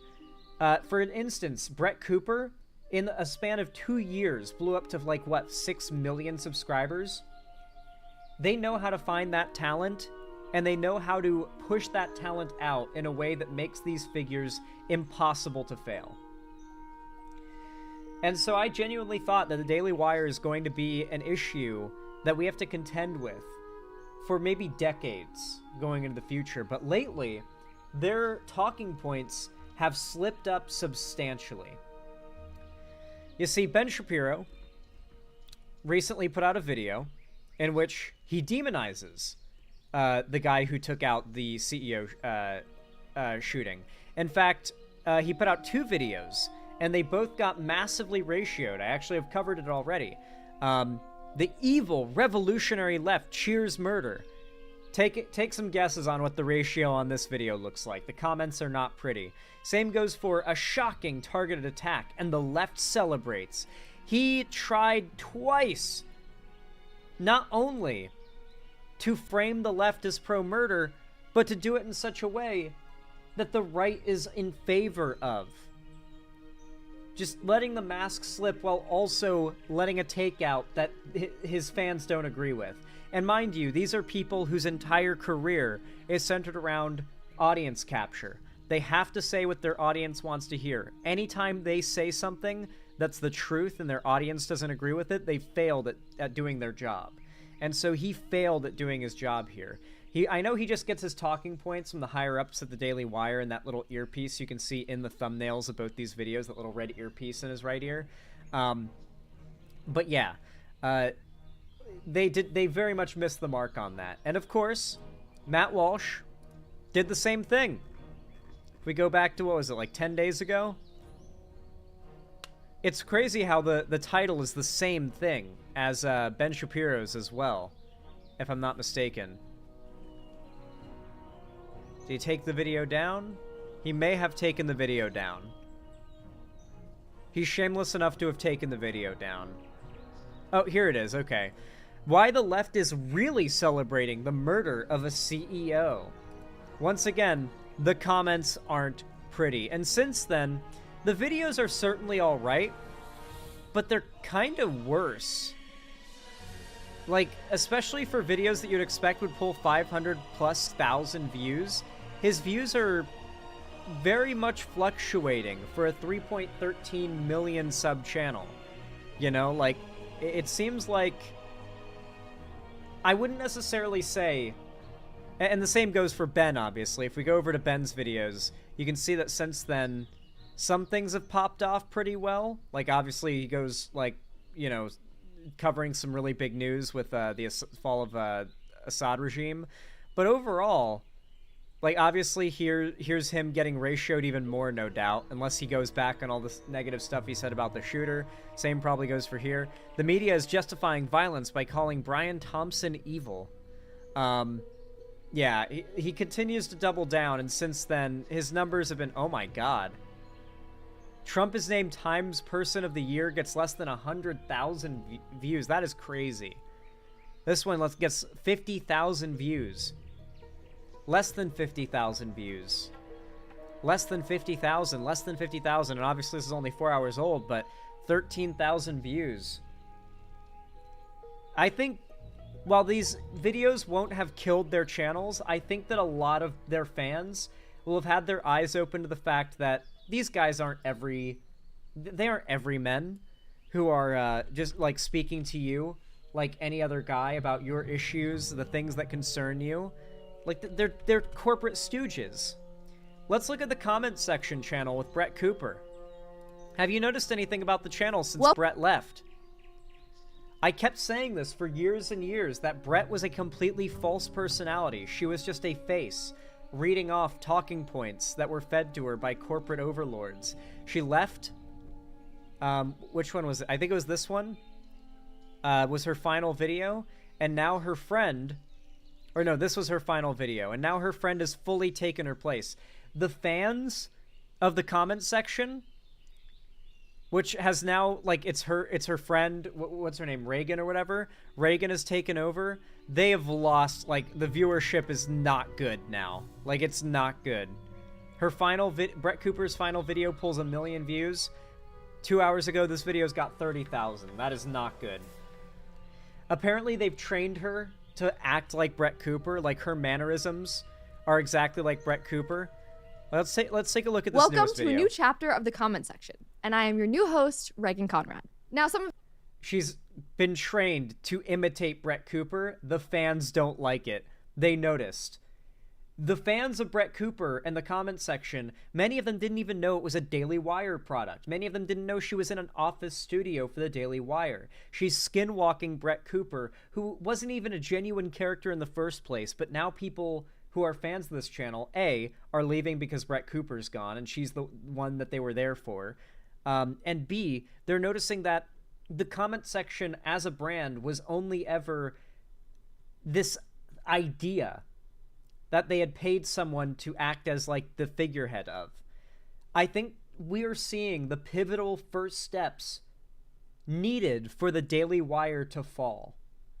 It will destroy itself. We're at the point now where the only thing that can destroy the Daily Wire is itself. And I think these are the pivotal steps needed to do so. Look at how much she's skinwalking Brett Cooper here, dude. Some of you are probably asking, who is this chick? Where is Brett? What is going on? And those are all very valid questions. So before we get into today's episode, I want to just recap a few things with you all. Now, many of you have known me as producer Reagan. I've been working on this show for almost... The weird, like, do I need to do that? Do I need to set up, like, multiple cameras and have, like, a random timer that switches angles at, like, random intervals? She wasn't even looking at that other camera as if, like, a light switched and she was supposed to look over at that camera. Like, that would make sense. Like, if you had, like, 3 cameras and, like, a light would switch to the other camera and it would just, the camera would switch, and as it did, I would turn my head to that camera and it would just give another angle. Like, I can see why that would be cool. I've seen that in prepared videos and it comes off as cool, but here it just comes off as, like, weird. Maybe on a very surface level to viewers, it comes off as high production value, but as a YouTuber, I know how easy that is to set up, and it feels like a really lazy, cheap way to make your videos look high production value. 3 years now. I started with Daily Wire fresh out of college with a... Not to mention the zooms and the cuts are necessary to keep low IQ viewer retention. A journalism degree and a resume full of social media work. And prior to applying here, I was listening to Ben Shapiro and Matt Walsh and Michael Knowles literally every day because they were the voices... I'm so sorry. Online echoing my thoughts and my values and my beliefs. So let's see the comments section of the comments section. Clicks on video, pauses, checking comments. Moment of silence for Brett Cooper. The show finally lives up to the name because without Brett, all I am doing is looking at the comment section and not the video. This is how I felt when Steve from Blue's Clues went to college. Oh my god, that's a deep cut reference. Not really deep cut, but an old one. I'm just here for the comments. Imagine they replaced Matt Walsh with a guy that had the same voice and mannerisms as Matt. They should. You should have got Ben Shapiro to wear some ripped jeans, oversized sweater, and headphones, and do his best Brett Cooper impression for the intro. 10% of the comment section. I'm just here for the comments. 90% of the comment section. Brett Cooper! Crying emoji. Audience, can we have Brett Cooper? Daily Wire. We have Brett Cooper at home. The only reason I clicked on this video is to look at the comments. Reagan, the best thing that you can do for the show is to be yourself and not try to be Brett. Brett is as if she's allowed to do what she wants. Brett is really awesome at being Brett. Nobody else needs to be Brett. You need to be Reagan. Give us Reagan and let us all fall in love with your style like we did hers. I wish they got completely different set and new channel for Reagan. I can still see Brett in this set, even though they changed it. It was never a set that... I love how these people have genuinely fell for the Daily Wire branding. They built a set that never reflected Brett Cooper's interest or anything. It's just a bunch of random, like drop-shipped bullshit they filled the background with so it would look like a nice background that might be someone's bedroom. They specifically gave her a setup that looked like she was streaming or recording from, like, a gaming setup in a bedroom, as opposed to Matt Walsh, Andrew Clavin, and Ben Shapiro, who are all sitting at desks in what are very obviously, like, professional sets. Hers was made to be more personal and thrown together, like she's just sort of, she's a ragtag fighter in the culture war type deal, when she's really a multi-million-dollar corporation-backed, astroturfed asset for the right. And people are realizing it now. It was really funny. Before they announced that Reagan would be taking her place, the main cover of the channel was a blank pair of headphones, because their branding is just woman with headphones talking about things being woke. And so they just had a blank profile picture with a pair of white headphones and it became the comment section. That's what it's called now, just the comment section. I doubt they're ever going to have a name attached to this now from here on out. They're probably going to try to bring in multiple hosts and, like, run a rotation to see who does the best in terms of response from the fans. What they're identifying as Brett is in fact just Daily Wire corporate branding that they fell in love with because Brett was the face of that branding. Exactly. And now they're seeing another person do exactly what Brett was told to do. And they're like, wait, this is disingenuous. It was always disingenuous, though. I hope they start to realize that it was never genuine. I can't wait for the How I Left the Right videos in the future where they talk about how they got addicted to Brett Cooper videos and they realized that she was fake. I cannot wait to hear those stories. They're gonna happen. It's gonna happen. Those stories are going to come out. Those videos are gonna be a thing. It's just a matter of time. And I'm just sitting here eagerly waiting for that to go down, you know? Anyway.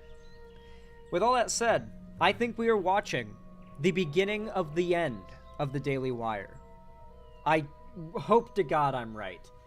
Anyway, guys, if you enjoyed this segment, please consider leaving a like. Every thumbs up really goes a long way to help me in the algorithm, as do comments, so like and comment if you want to help me the most. It's totally free and means a ton. Sub and ring the bell icon if you haven't already to turn on all notifications so that YouTube actually tells you whenever I go live or upload new videos in the channel, because of course if you don't, you gotta keep in mind that they won't. Believe me, they won't. And of course, if you want to see more from me on other platforms, consider following my social medias linked down below in the description, including my Blue Sky and my fan Discord. I'm pretty active there, of course, on both those platforms, and my Discord's the main pillar of my community. I even host weekly events there, such as call-in streams, gaming events, and watch parties. So I hope to see you there. I do them on Fridays, by the way. And of course, finally, if you want to support me directly, you can afford it and you feel like it, then please consider donating, subscribing, or gifting a sub on my website, xanderhall.com/live, or supporting me financially through YouTube, Twitch, Streamlabs, Stream Elements, Patreon, or buying merch through the Streamlabs link down below. Regardless of how you support me, though, I really do appreciate it. It really does mean a lot. And thank you all so much for watching, as always. Have a good one. How do you guys like that segment? I feel like that one came out really well. How could you not tell she's on a set? I can tell, but a lot of people just seem to, like, I don't think they think about it. I think that it just gives the impression that she's just got a nice room, you know? I think now people recognize it was a set more than ever, but back then, I think a lot of, like, especially as she was getting big, I think people didn't know she was a Daily Wire affiliate, even. No gaming stuff today, Stella. I'm a little bit tired and headachy. I don't know how much more of the monitor light I can take tonight. Particularly reading chat. Gives me a migraine. Really does. I need to get, like, I don't know, some, like, sunglasses or something so that the light from the monitor doesn't fuck with me when I'm reading the chat. It's probably just reading all this text for hours on end just makes my eyes hurt. Dark. It is dark mode. I have everything is dark mode here.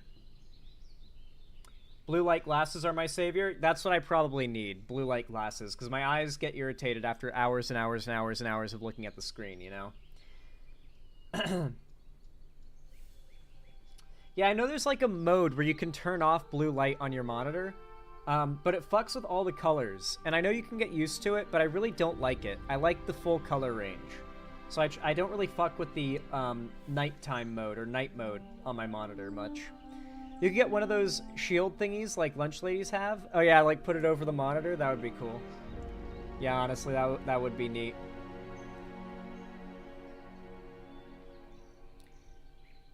All right. What should we finish off on for today before I wrap things up?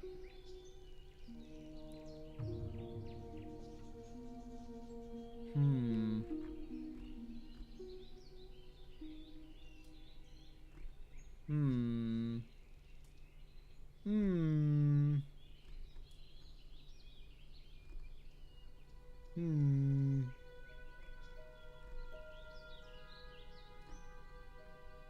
Man, I can't think of anything.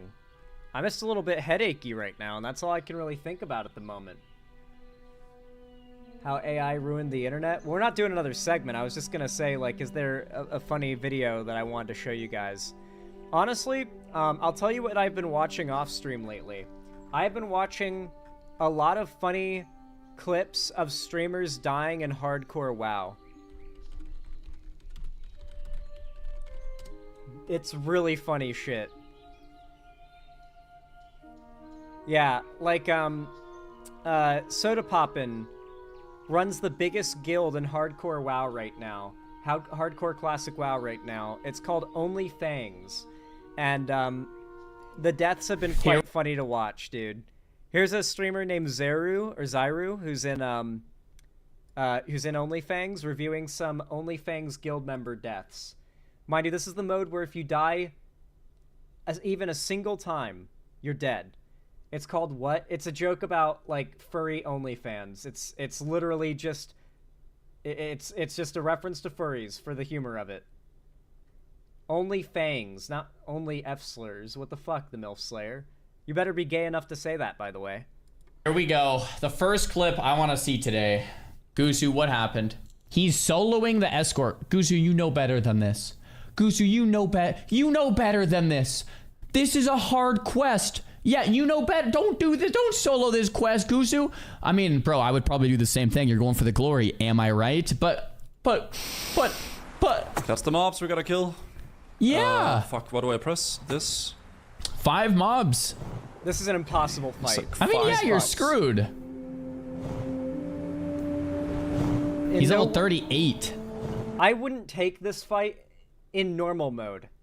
I wouldn't take this fight outside of hardcore, because it just, that's a loss. Unless as my warrior, if I have my retal available, and I have a big health potion, I might go for it, because I'm pretty certain I'll survive. Like, if I can use retal 80% of the time, especially with the health potion, I'm gonna survive and win.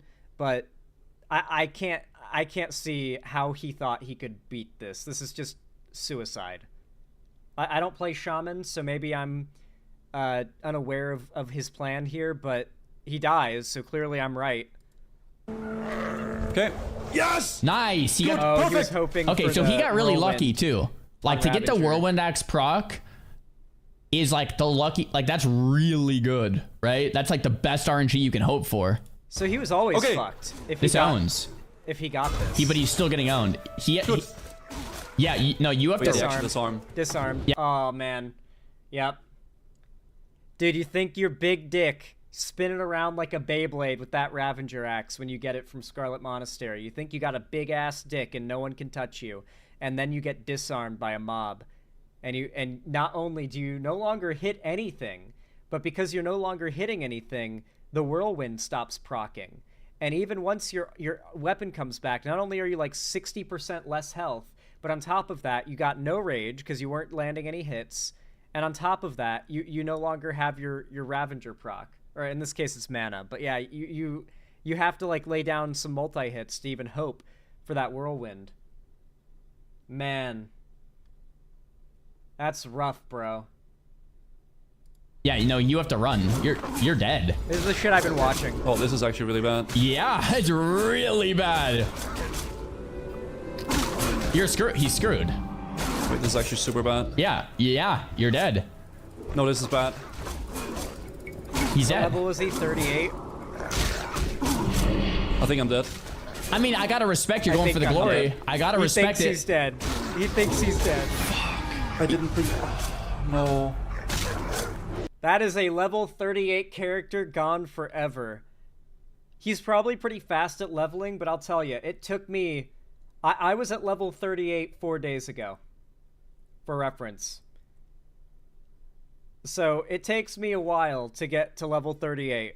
That is rough. I might have to take a break from Classic WoW for a while if that happened to me. But he has no one to blame but himself. That was always like, at best, that was an insanely risky fight. Why? It's a hard quest. Rip, there it is. Damn it, dude. Damn it. I've got to say, dude, I respect it. Guzu did not need to do this quest. He was going an extra hard for the glory on one of the hardest possible escort quests in the game. 5 mobs. It turns out shamans don't do a great job at AoEing. Yeah, with a target dummy, maybe he could have got away with a target dummy. Doesn't look like he's engineering. I don't see target dummy on his bars, at least. Is he alchemy? He's alch, yeah. The nets are brutal, they are. Did he end up fapping or health potting? Immune 2 root. Dude, he analyzes these deaths. Oh, is this an elevator death? Chat, don't AoE here. There's ghosts that you can't see. I'm not making this up. If you AoE here, you will get hit by ghosts and they will kill you. Snoopy's in combat. He's getting hit right now. Really? When you do arcane... No, you're gonna die! No! Wait, what do you mean I'm gonna die? No, Snoopy! What happened? How am I dead? What? Arcane explosion there, bro! I misclicked! What is going on? What's killing me? I misclicked arcane explosion! I had no idea. There are invisible ghosts around Undercity, and if you AoE, you can tag them, and they will just kill you. That's fucking crazy, and it makes total sense, because this is where all the people were waiting for Arthas to come back, and he came in and killed his father, and the city was slaughtered, and fell to the Scourge, so there would be a lot of pissed off ghosts just wandering around here. That's a crazy detail, and very good to know for hardcore. Yeah, this guy's fucked. Do not AoE there. No, I'm not dead. I'm running away. Okay, he's fine. I don't know. Oh my god, that's the one area in the whole game. The elevator's gonna get him. Like a hidden. The elevator's gonna get him. I literally just bound it. I just bound this ability. I have no idea about that. You're stressing me out. Is he still gonna die? I don't even know. Stingo, my wagwan. Undercity has the most dangerous elevators in all of classic WoW. This guy dies to the elevators, guaranteed. I'm calling it now. The elevators he's gonna get stuck on something, he's gonna fall, land on the platform, he's gonna die. I'm calling it. This is crazy. Wait. There's a thing with the elevator too, you fucking dude. I'm scared. Wait, don't tell me he misses the elevator. Don't tell me he misses the elevator. I'm scared. I'm scared that he's still following me, man. Of course he does. Like, dude. What was that? Oh, you always go in the middle here. Never go to the edge. He misses it. Yep, he missed it. I saw it. I knew from the timing. I just went there. I swear I haven't watched that clip before. I knew from the timing. Of like, what was that? His friends ran through. He's delayed. He didn't notice the elevator open. By the time he turns and notices, I knew it was already too late. The countless times I've seen the elevator open its door, as I run around that corner and run straight for that elevator, and it closes on me right as I walk through. I have such a good idea of how much time you have before that door closes. I knew the second he turned, he wasn't making it there in time. He's going to get through as the door shuts and the platform's going to start falling, and I was totally right. I love watching people die on this elevator. It's so funny. Hair. Never go to the edge because you can. Oh no! No way! What? No. I just went was there. Warning him. His friend was warning him. This is the best clip ever, bro. This guy fails twice. He AoE's the most clip. What level was he? I just went there. What level was he? Because he was in rest mode. 13 to 15 Silver Pine Forest. Okay, so he was like level 15. This ain't bad. He lost like 6 hours of progress here. You can. Oh no! No way! What? But I just went there. All right, this is the best clip ever, bro. This guy failed. That is a good one. That is a good one. Oh, here's a new one. Watch one more hardcore death clip. I saw a clip on Twitter. Yeah, no bleeding. Going next. She's playing with an add-on. Oh my gosh. Whoa. So wait, how does this work? So if you press Y, it'll use a swiftness pot, and then you can somehow tab between. I'm a little confused on how it works. How do you tab between all of the options? Do you hold it? Maybe you hold Y. L1 and L2 are modifiers. I see. So if you use LT and then Y, it'll use heroic strike. If you do LT and then X, oh, I see. Oh, wow. Neat. If you use LT and then what is it? You can play classic WoW with a controller, and they've got like add-ons for the UI like this. It's super cool. It's surprisingly clean. Like I did not think you could transfer the UI to controller well, but apparently she did it quite successfully. That's crazy. This up if you use LT bandage. Okay. That seems really hard. Going next side. Okay, no greeting. 3, 2, okay, 1. Go for the execute. Another one. Go for the okay. Nice. Holy shit, we did it! Soloed at 33 on an Xbox controller. I mean, impressive. I gotta give credit where credit's due. Oh, she That's some hasn't died. glory. Okay. That's some glory. Yeah, she got level 30 Whirlwind Axe solo. That is pretty crazy on hardcore. That's crazy. Cyclonian's a tough motherfucker. That's who she just killed solo. Very hard thing to do in normal WoW, even when you have infinite tries. But one more for death potential clip. allies. Yeah, I know you got some grievances with the Tonka. That's not another death clip. I want to see a death clip, bro. Oh yeah, here. Is this it? Does he only show 2? All right, whatever then.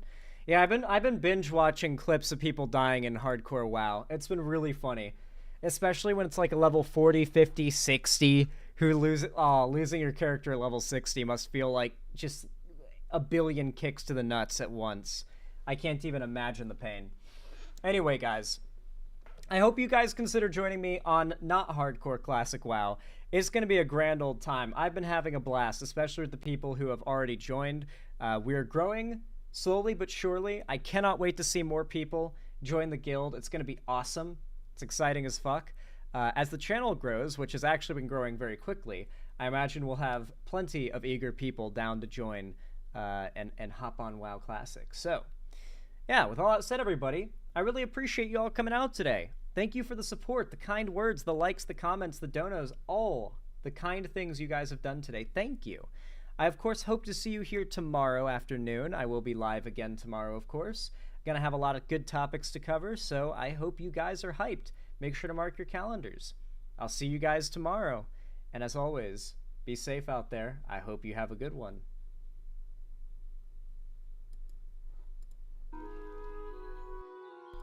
Doo-doo fart.